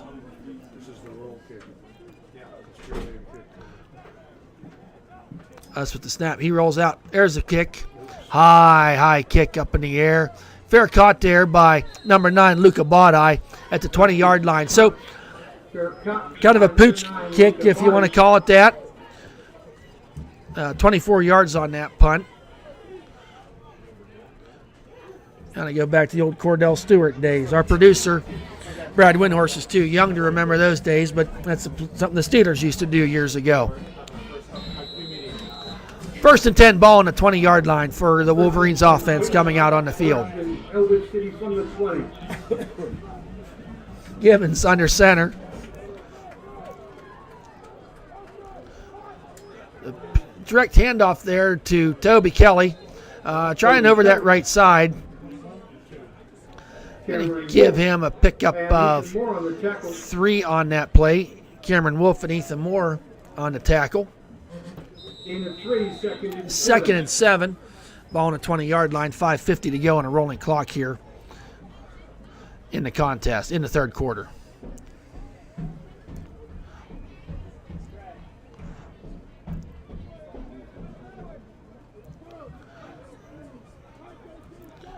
Gibbons up under center. Sends a man in motion. Pitch out. Oh, my. Wow. Donovan Chambers took the pitch deep in the backfield. We got a flag coming in there late. Let's hope for it. Could be a late hit. Number 26. Somebody seemed to dive in on that pow. Late. As it stands right now, a loss of about 8 on that play. But let's await the call. Ruined a beautiful football. Beautiful night here at the Quaker Valley Chuck Knox Stadium. Visiting and home are all on one side. You got a nice hillside over on the other side with the school as your backdrop. Personal foul against the Quakers.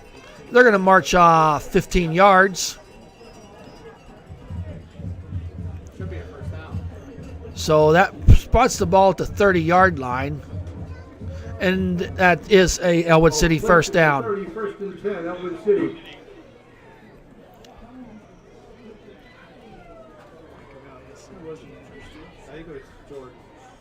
So we got another first down there for the Wolverines.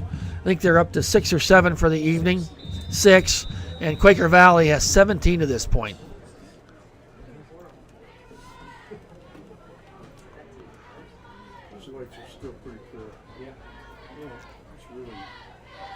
So Gibbons up under center. He's back to pass. Had 2 Wideouts there. Looking downfield is Gibbons. Nothing much there. Oh, he's bottled up. Just could not find anybody open. And looking downfield from what I can see, nobody was. He's sacked back there at the 25-yard line. Loss of 5 on the play, bringing up a 1st and 15. Gibbons rolling out there to the right and had a little bit of time, but not enough.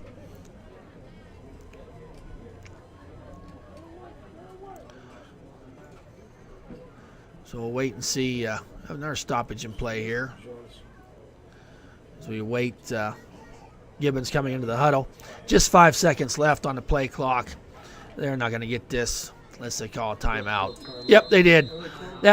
It burns the first timeout for the Ellwood City Wolverines. Have 2 remaining. We'll be right back.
Welcome back, folks. We got a 2nd and 15 here for the Wolverines. Ball on their 25-yard line. I formation for the Wolverines.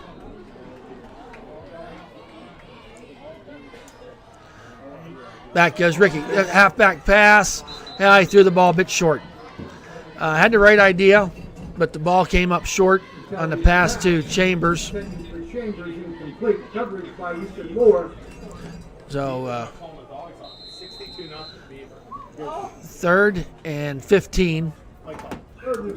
Was that score? 62 Beaver. Beaver Falls 0. There might be some previous animosity from previous games coming in with that one right now, folks. Do they need Gardner points? So, 3rd and 15. Ball on the 25-yard line. Oh, 2 timeouts. Oh, gosh. Good googly moogly. Ellwood City timeout. Play clock was getting down there to 0 again. Even if Beaver wins, they'll get plus 10 Gardner points. Okay. However, that puts them at 48. If South Park wins, right now they're already at 50.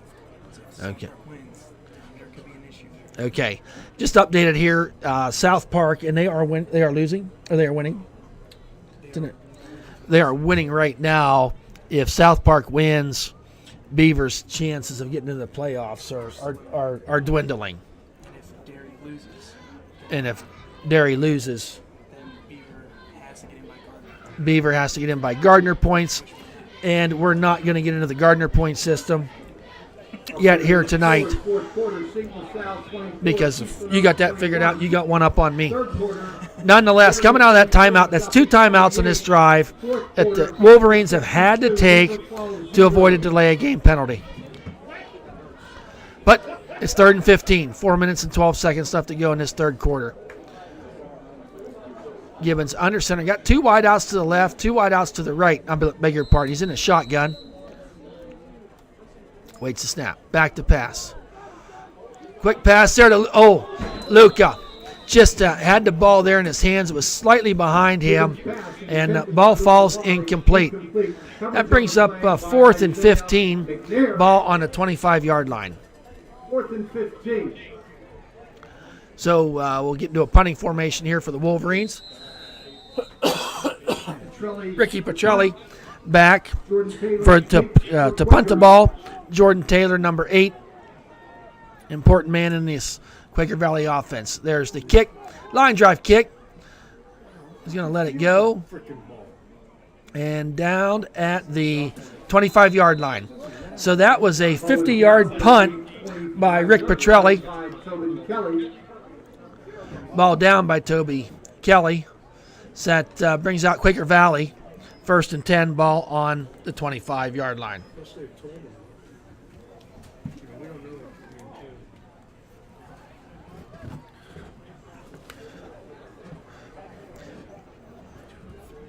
Been senior night. Had a really nice dinner last night. Our family Camp Run Farms put on for the boys, and I want to give a shout out to my mom, Kathy Sturgeon, for making a great meal for the boys that they all enjoyed. Boosters do that meal every Thursday night. There's a handoff to number 2. Taking down there, Toby Kelly in there to hit him, wrapping him up, throwing him down. We'll see the spot in the foul. Toby grabbed on and just would not let go of Ethan Moore, the runner for the Quaker Valley. They're going to mark him down at the 31-yard line. Pick up a 6, bring up a 2nd down and 4. But on behalf of the Boosters, we want to thank all of our Thursday night dinner supporters. Mary Jo's Catering, Breaking Bread, the Petrelli family, the Bodeye family, the Sturgeon family, and the Wolves Club. Big shout out to the Wolves Club. Had a great dinner for the players.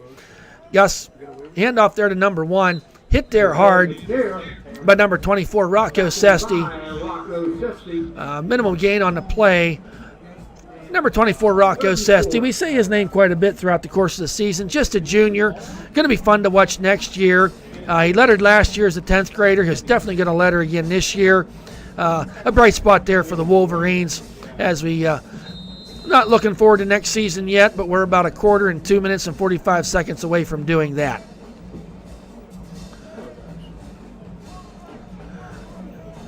Gus in the shotgun, sends a man in motion, keeps the ball, goes out the pass, throws the ball out there to number 8, rolled his way forward to number 45-yard line.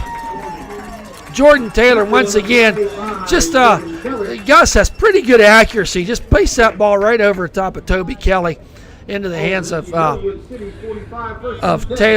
1st and 10, ball on a 45-yard line. Pick up of 23 on that play.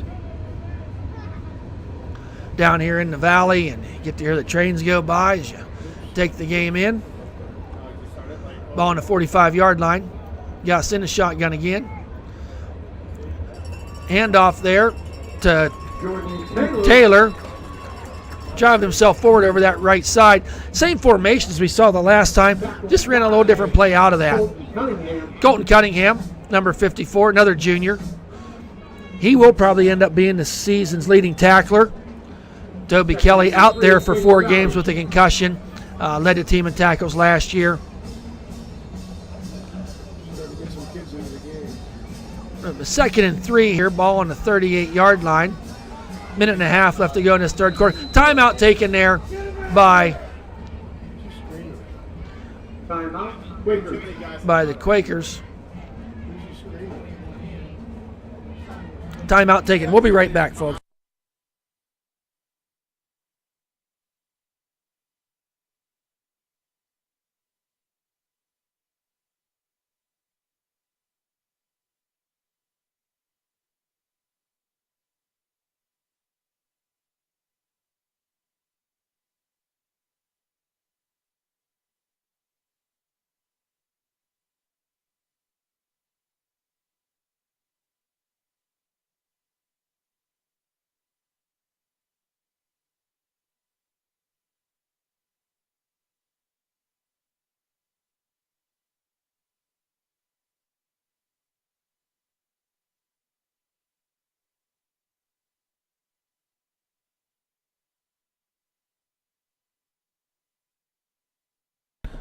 Welcome back after that timeout, folks. We got a 2nd and 3, ball on the 38-yard line.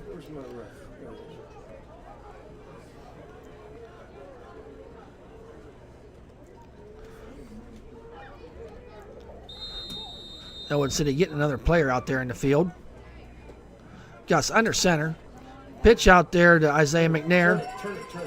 Trying to turn upfield. Strung out there nicely by the Ellwood City defense. Really no gain on that play. Andrew O'Brien out there on the tackle. That's going to be a 3rd and 3 now for the Quakers. 3rd and 3. Minute to go left here in the 3rd quarter.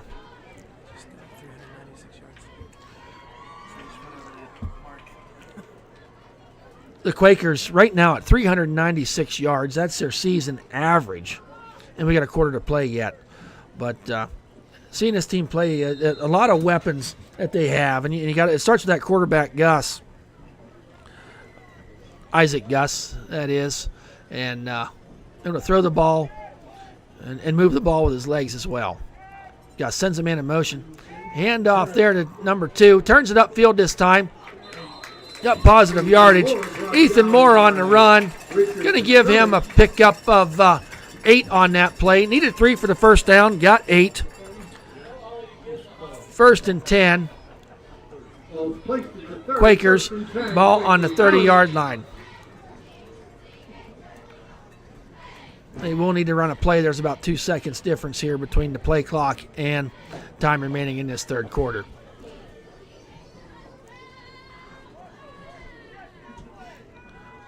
Gus in the shotgun. Handoff, jet sweep runner number 1. Missed there by Petrelli, but slowed him up enough that let other tacklers come in. Number 24, Rocco Sesti, getting up in the bottom of the pile. And number 72, Noah Borison. Quaker Valley 21, Ellwood City 0. At the end of the 3rd quarter, it is 21. Quaker Valley Quakers, and Ellwood City 0. I like that.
Folks, welcome back, folks. Our final quarter of the 2017 season soon to be underway.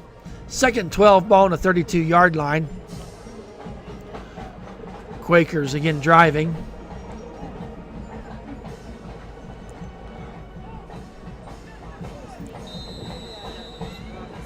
Ricky Gus in the shotgun. They moved quick there, but no one called it. Got away with that one. Gus throwing that ball up. Caught by somebody on the sidelines. Pressure there. I believe that was Dominic Spadafora, senior, putting pressure on Gus there. Couldn't find anybody open. I beg your pardon, 27. Johnny Jefferson with the pressure there. 3rd and 12. 3rd and 12 for the Quakers. Beautiful night here for football at the stadium. Little chill in the air.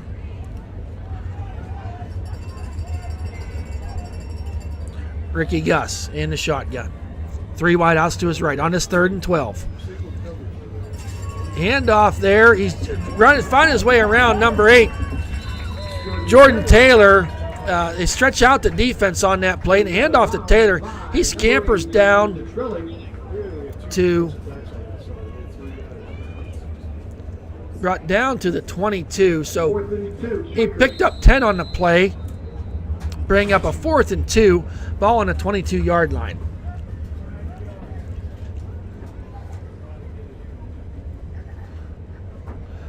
Big play here. See if we can get Ellwood City a stop. Gus under center on this play. Needs 2 yards for a first down. Heavy pressure put on. Throws the ball down there. Out of the outstretched arms of McNair. Sort of a 3-step drop there for Gus to throw that ball. He had instant pressure on him there by Angelo Battaglia and Johnny Jefferson out there. Ball falls incomplete. Ball over on downs. It's Ellwood City's ball. 1st and 10. Ball on the 22-yard line.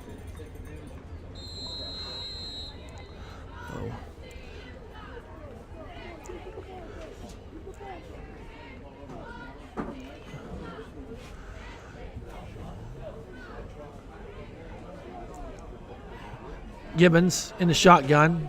Man behind him. Sidecar to his left and right. Toby goes in motion. Pitch out there to Ricky. Got some blockers out front, but not to be fooled by, was that Quaker Valley defense. They close quickly.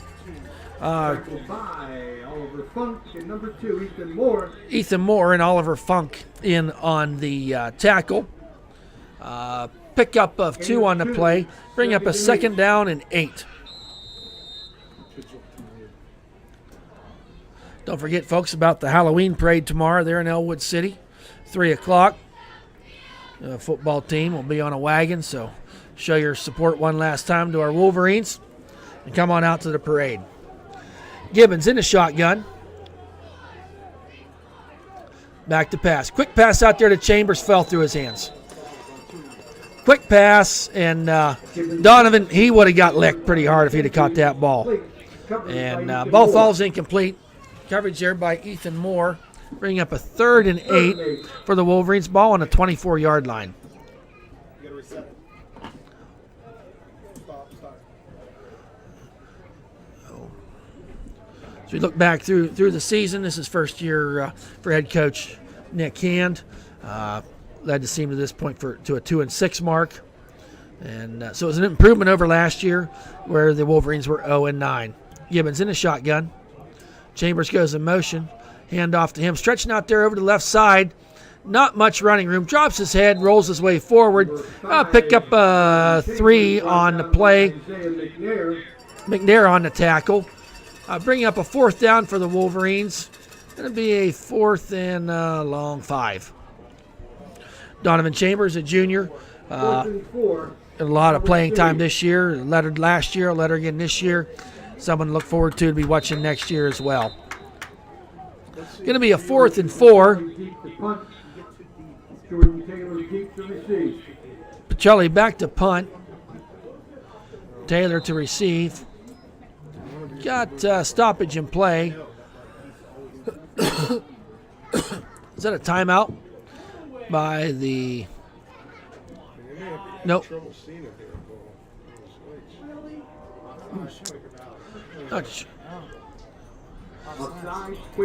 Quaker Valley. New life there for the Wolverines. That's a 5-yard penalty, and that's enough for an Ellwood City first down. 1st and 10, Ellwood City. 1st and 10, Ellwood City. Ball will be placed at the 33-yard line.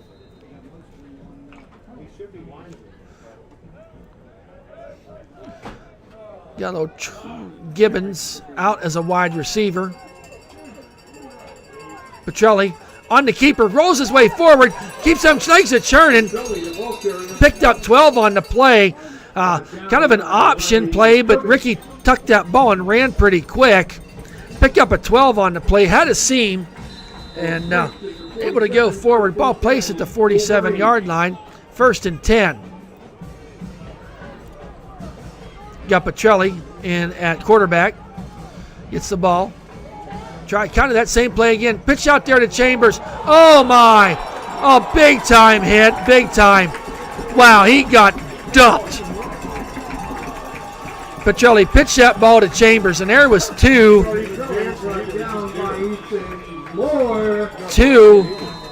would-be tacklers, and they just picked him up and threw him to the ground. Number 22, Andrew Seymour. Wow. Wow. That might be on every highlight reel. in the Tri-County area for the next couple of days. But thank goodness Donovan got back up. O'Brien in now at quarterback. 2nd and 9. He's rolling out there to the left. Makes one first wave miss. Follows his way forward to the 50-yard line. Pick up a 2 on the play. Bring up a 2nd down and 7. Gain of 3. Give Andrew pick up a 3 on that play.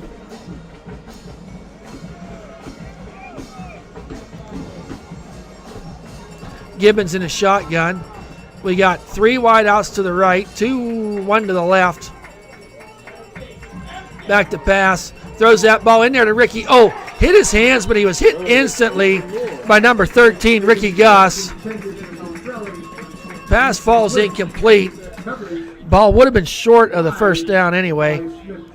But nonetheless, ball incomplete, bringing up 4th down. 4th and 7, Ellwood City. 4th and 7, Ellwood City. 8:30 left to go here in this contest. It was the longest drive of the evening. 28 yards.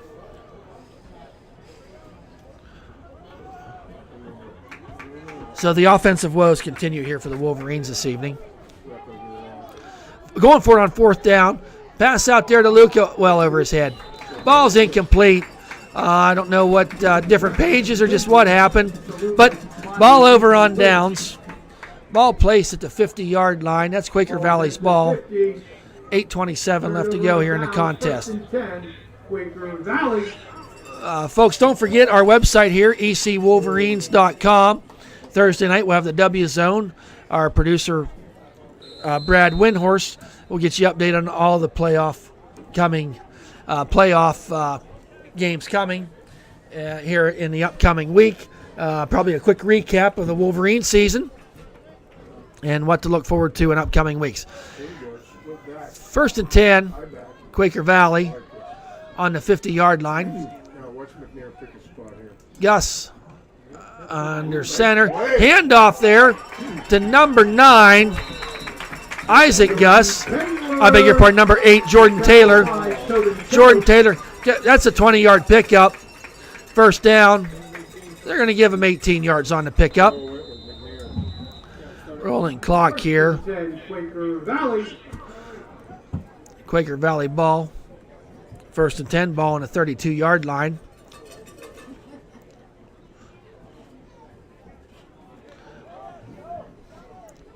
Gus now up under center.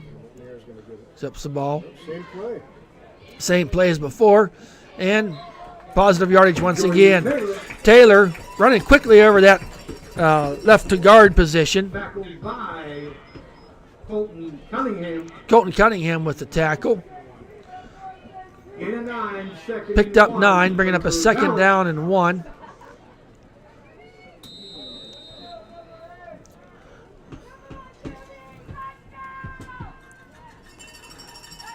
We'll wait here, the play. Gus up under center. 2 wideouts to the left. Pitch out there to McNair. He stutter steps, was almost taken down the backfield. Hit there quickly by number 72, Noah Borson. Noah seemed to fall funny. He spun around there. Has had some ankle issues. Doggone it. Kind of fell funny on that play. And we got an official timeout here for an injury. We'll be right back, folks.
All right, good to see Noah Borson back up. Football seating meeting will be held Monday evening. Walking on his own power off. Victory tonight. Noah Borson, I've got to know Noah over the last 4 or 5 years, and just a wonderful, wonderful young man.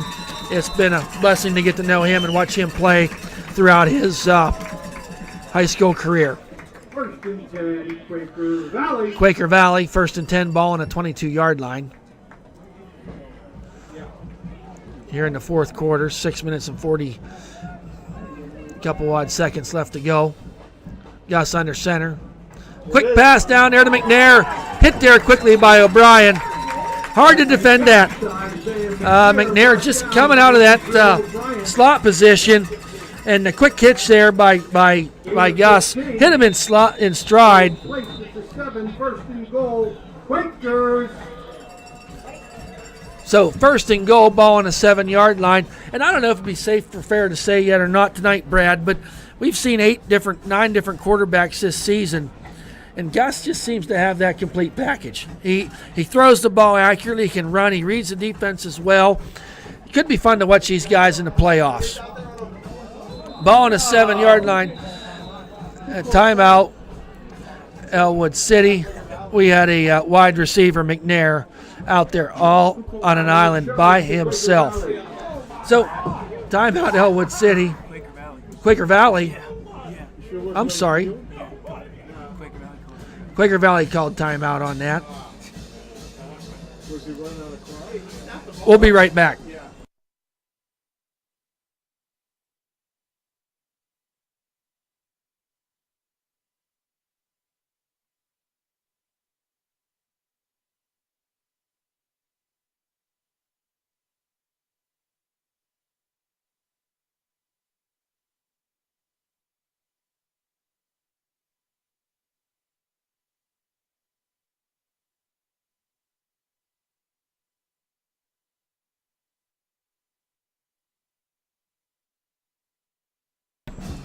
Welcome back, folks. 1st and goal here from the 7-yard line for the Quaker Valley Quakers.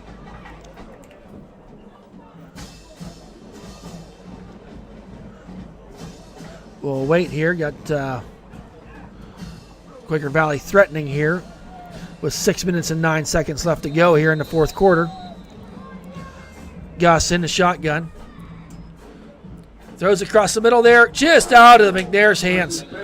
McNair gave a diving attempt and pretty good coverage there by Luca Baudai. Ball falls incomplete. Bring up a 2nd and goal from the 7-yard line.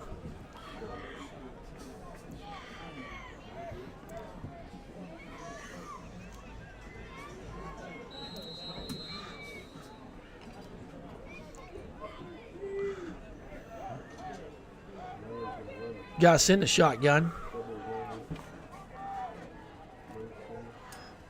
Hand off there to McNair. Slips out of Colton Cunningham's hands. Oh, nice gang tackle there. Nice pursuit of the ball there by the Ellwood City defense. Toby Kelly led the charge. Actually, got to credit Colton Cunningham for getting back there and disrupting things. And then Toby, as we've seen over this last several years of his career, just got a nose for that ball. Smart player is Toby Kelly. One of our team captains on the team, just a hard-working guy, quiet young man, but does a wonderful job leading by example. 3rd and 12, actually 3rd and goal from the 12-yard line. Loss of 5 on that last play.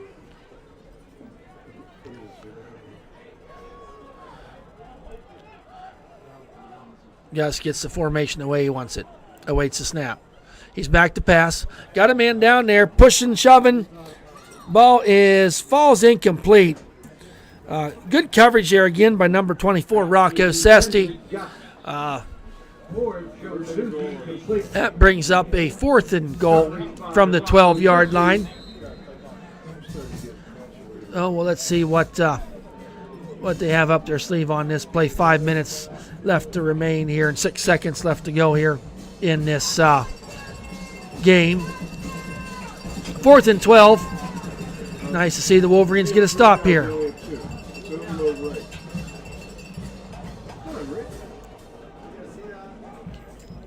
Back to pass. Throws over the middle. That ball falls incomplete. The closest man to that was Andrew O'Brien, able to tip the ball. Ball falls incomplete. Ball over on downs. Ellwood City will take over from their own 12-yard line. Down here at Chuck Knox Stadium. And historians out there could tell me better than this, but Chuck Knox did coach at Ellwood City, I believe, for just 1 or 2 seasons. That's going back before my time. But he has 2 stadiums named after him. Oh, Robert Morris University. Fun facts you should know here. We don't know many facts, but we're giving you all we got. Petrelli with the hand on the hand, gets the handoff, drives his way forward. Pickup of we'll give him 2 on the play. Camry Wolf on the tackle, and Oliver Funk. Gibby coming back.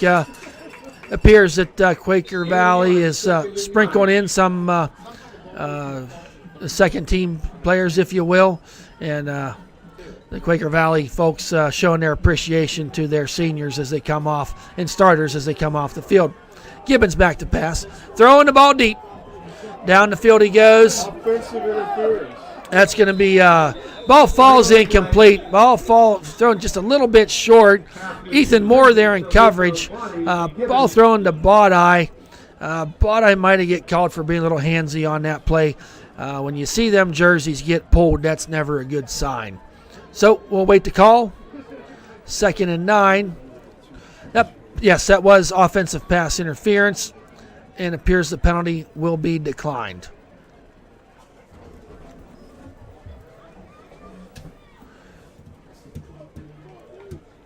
We'll wait the official call. Offensive pass interference. Yes, by the Quakers. offensive pass interference 3rd and 9. decline. That brings up a 3rd and 9 for the Wolverines. 4:20 left to go.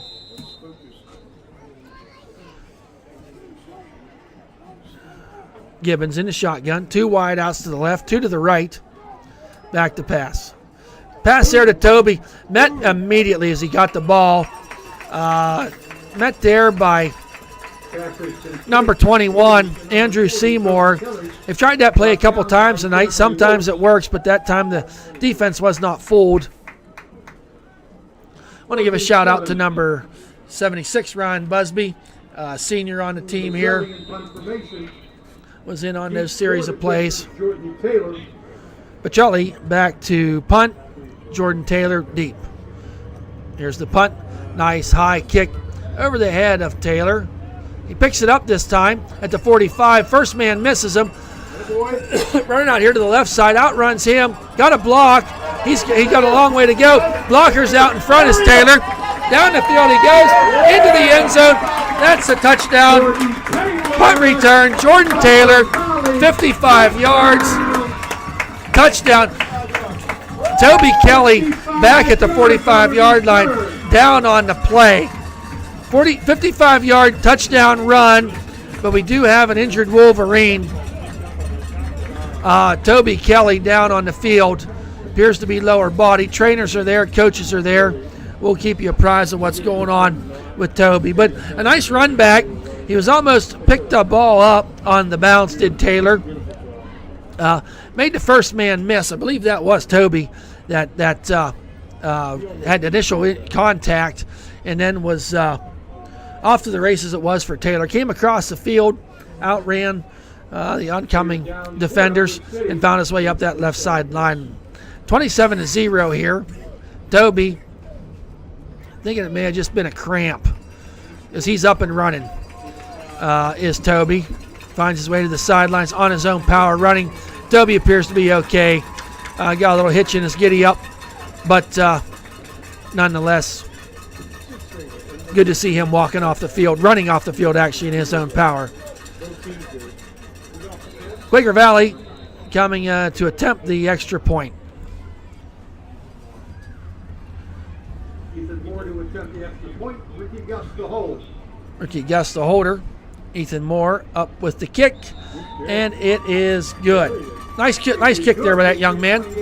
That makes the score 28-0. Winding down here, 3 minutes and 28 seconds left to go in this.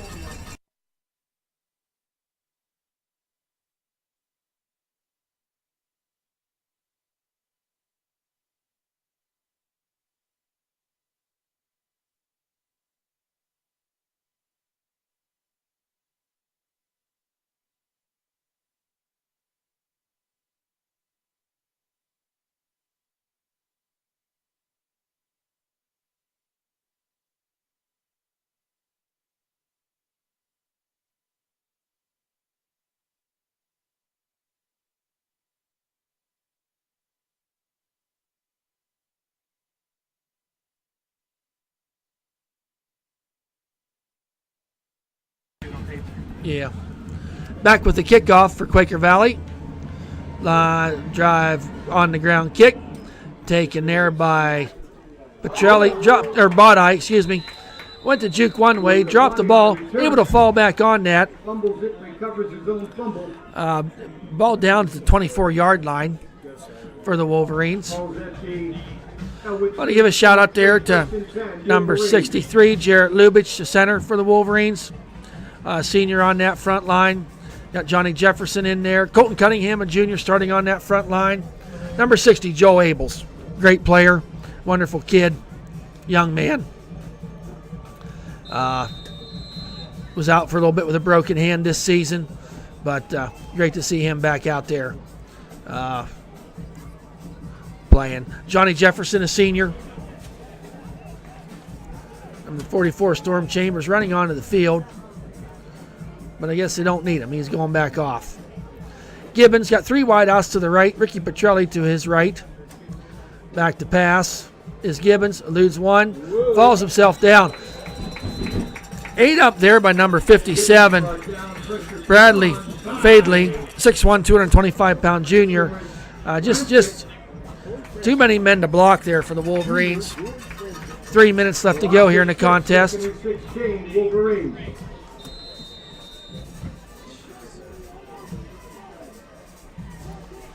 Gibbons coming back, getting his call from the sidelines.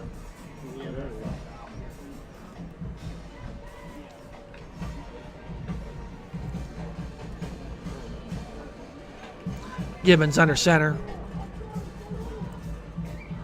Pitch out there to Ricky Petrelli, running around that left side. Had blocking downfield, but boy, some people close quick. Number 21, Cam Wolf in there, clogging things up. Is that a loss on that play too? No gain on the play. Loss of 1. Bring up a 3rd and 17. Ball on the 17-yard line. 2.5 minutes left to go here in the contest.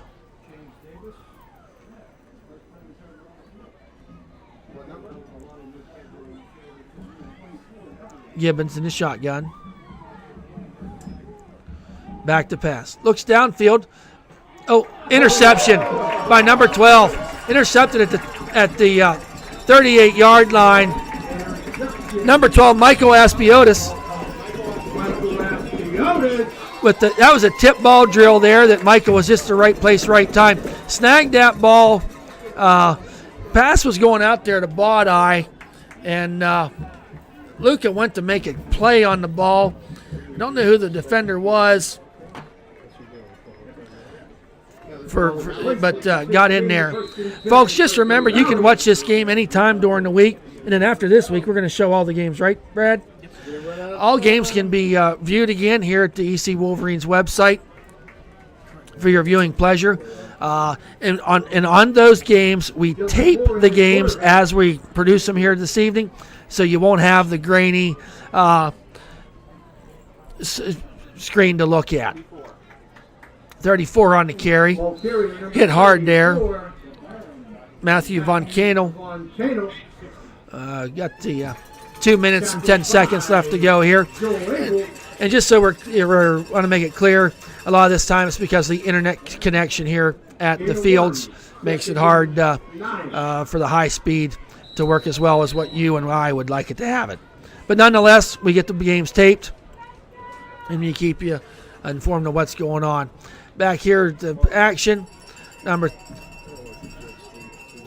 22, I believe it was, the ball carrier, follows his way forward. 26. Cameron Nelson on the carry. Picked up a couple on their on the play. Minute and a half left to go here. Second and third down. 3rd and 10.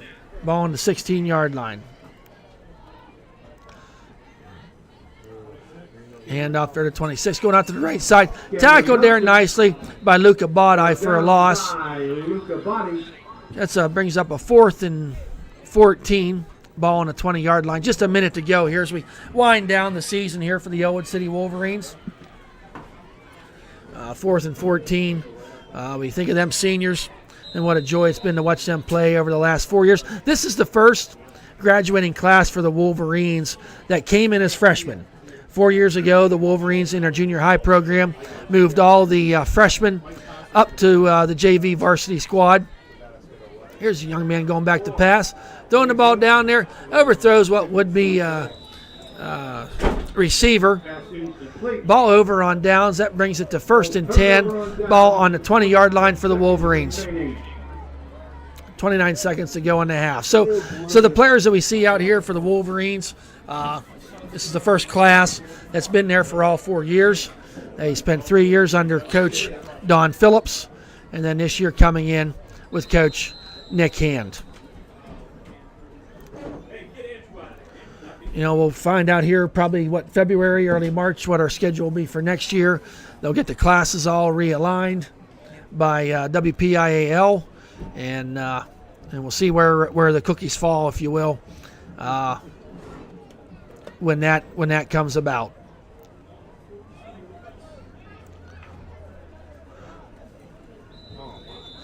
Delay a game here for the Wolverines. We'll wait. Delay a game charged against Ellwood City. Really, Ellwood City, I think, just trying to get these seniors back out there for one last couple plays, if you will. 28-0 here in the contest. Freshman Gibbons came in here 4 or 5 games ago, stepped up, throwing the ball out there, threw an interception. Tip drill once again. Ball. Bobby Patterson on the interception. Donovan Chambers up to catch the ball. Ball's a little high, but it hit Chambers in the hands, bounces up in the air into the defender's hands. 21 seconds. I think we're probably going to see a kneel down here to conclude the game. Throw the ball. The victory formation. Coming in, we see the victory formation by the Quaker Valley. And that takes a knee. Final score, 28 Quaker Valley Quakers, our Ellwood City Wolverines 0. That concludes our game this evening. Stick around, we're going to have some stats for you, as well as scores from out of the area. We'll be right back.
Their copy? Okay. Welcome back, folks. Our last game of the season here tonight. And went away there for a little bit. Had some parents I wanted to say hello to. And just an emotional night for a lot of parents. I know for a lot of players, myself included. And it's great. Yes, the Wolverines end this season at 2-7. But it wasn't for lack of effort. It wasn't a lack of trying. Got a new coach. I would say that the team was better this year than it was last year, and which is a positive. The team got more numbers this year. More kids come out for the team than it did last year. So we hope we got a growing program. We have some tough competition in this Beaver Valley Conference. Make no mistake about that. Is not an excuse. It is what it is, and probably three of the teams the Wolverines played, maybe four of the Wolverine teams, with Derry included, will be in the playoffs. We'll know that here within the next hour once we get all the finals come in. But tonight's game, 28-0 by the Quaker Valley Quakers. To the 5:47 mark in the first quarter. Isaiah Miller had a 25-yard TD pass from Ricky Gus. Gus, a great quarterback, fun to watch.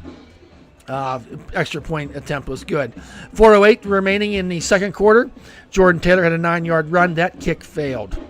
At 10:08 mark of the third quarter, Quaker Valley really came out strong there into the third quarter. Put on a nice drive.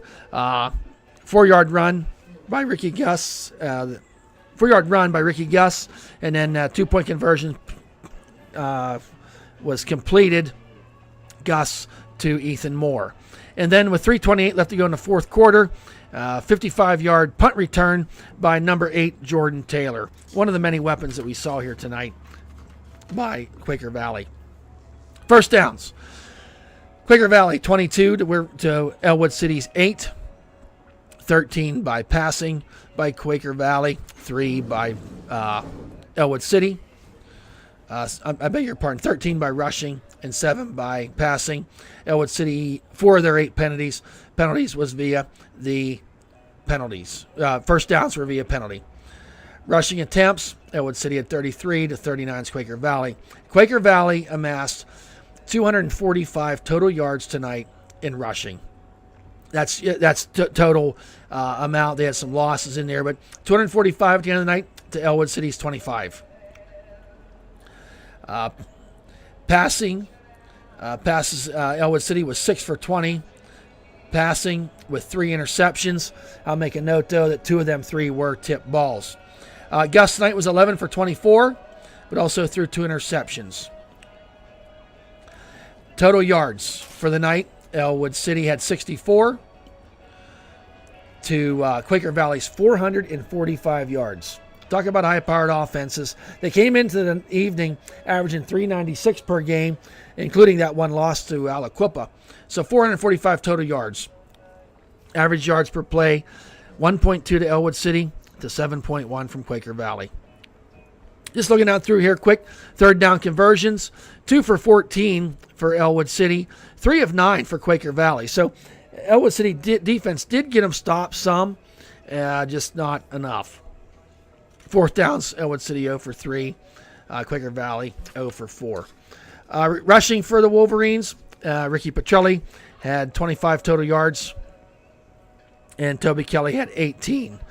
For Quaker Valley, Jordan Taylor, 14 rushes for 113 yards. Isaiah McNair had 10 rushes for 68 yards, and Ricky Gus rushed 7 times for 48 yards. So you have one player there, and Taylor had an 8.1 yard average, and Gus and McNair just over 6. Passing, Ryan Gibbons, the freshman, was 6 for 19 with 3 interceptions. Ricky Gus was 11 for 23 for 200 yards. Receiving, Rick Patelli, 3 for 20 for Ellwood City. Luca Botta, 2 for 19. On the other side, Quaker Valley, Isaiah McNair had 4 passes completed for 86 yards. Jordan Taylor had 3 for 52, and McNair did have 1 receiving touchdown. Going down through here,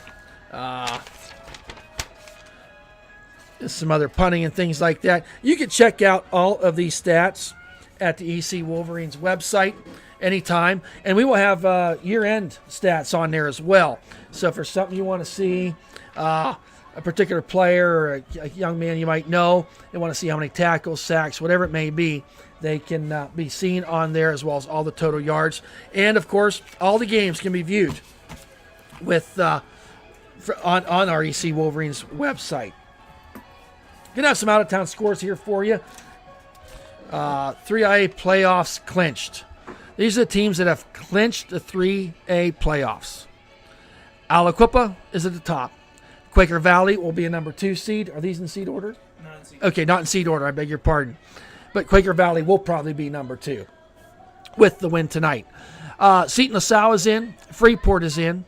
Elizabeth Forward is in. Derry is in. South Park is in. And also from the Beaver County Conference, we're confirmed on this. Confirmed that Beaver will be in the playoffs. The pairings will be announced on Monday, and you will have them on your website, Brad. So check, folks, just stay here with ecwolverines.com all through the playoff season, all the way through. And as I said earlier, if things work out, a lot depends on internet connection and hotspots and things of that sort, stuff that I don't understand, but our producer, Brad Windhorst, does. We're going to be following Riverside at least next week. We know we're doing next week. It's a home game for Riverside. So the pairings will be out on Monday. Keep tuned into us for that. Tonight's finals that we have around here. Laurel makes playoffs at 3-7. All right. I have no way of understanding how this happened. But 2 teams higher than them lost. Laurel makes the playoffs at 3-7. And a lot of them 7 losses, they got crushed. But Laurel Spartans makes the playoffs with a record of 3-7 after 2 teams above lost for 2A playoffs. Don't understand it. We just know they're in. Upset, Clareton 40 over Jeanette 6. Maybe Jeanette was looking ahead a little bit on that game. Rochester 28, Western Beaver 7. Rochester's going to be a good team. Another Beaver County team. It's going to be fun to watch here throughout the playoffs. CWNC, Cardinal World North Catholic, 51-0 over Freedom. Wow, Freedom just started this season so strong. 3 straight losses as they go into the playoffs. They were playoff bound 3 weeks ago, going in 3. Beaver beating Beaver Falls 68-6. Riverside handling New Brighton quite easily, 40-7. Derry 48-28. Derry, a former opponent of ours, 48-28. Derry's in the playoffs. Aliquippa at Hopewell. Aliquippa wins the contest 54-3. Hopewell kicked a field goal with 4.5 seconds left. Just enough to screw up Aliquippa. They've given up shutout bid. They've had 7 shutouts. Quaker Valley scored a touchdown on them, and Beaver ran an interception return for a touchdown. Their defense gave up 1 touchdown and 1 field goal, right? 1 field goal? 3 field goals. 3 field goals all year. And this could work out, Brad, that we see a Beaver Valley Conference matchup at Heinz Field. How this will happen, because Quaker Valley's the number 2 seed, you could have with Quaker Valley's win tonight coming in as a number 2 seed, we could be watching 2 teams from the Beaver Valley Conference play each other in the finals, and that's at Heinz Field. All right, folks. Just kind of gives you a heads up of what kind of competition we're going up against. Anything else, Brad, you want to say this evening? I think that's it. I apologize for leaving there at the end of the second quarter. My son, Seth Sturgeon, a senior, hurt on a play, was on crutches on the sidelines, but an upper leg contusion. Probably going to hurt even more tomorrow morning than it is tonight, but that is football. Nothing broke, nothing tore, so we're going to move on. Yes, done with football. He can go back and work on the farm. So, on behalf of Brad Windhorst and myself, Thad Sturgeon, on this end of this season, senior night here at Quaker Valley, the last game for our players at Ellwood City. We really do thank you for listening all season long. We hope you've enjoyed hearing our broadcast as much as we've enjoyed the broadcast to you. It's been asked, and we're 10 months away from starting this all over again. But Lord willing, and nobody is offended by what I have said, or Brad Windhorst doesn't find anybody better, and if he does, that's okay. We'll see you next season, and we'll have that schedule out for you. Brad will be broadcasting possibly the Ellwood City basketball games. As always, he will be definitely doing the baseball games this season, so a good run for that. So once again, thank you for listening this evening. Safe travels to all. Good night.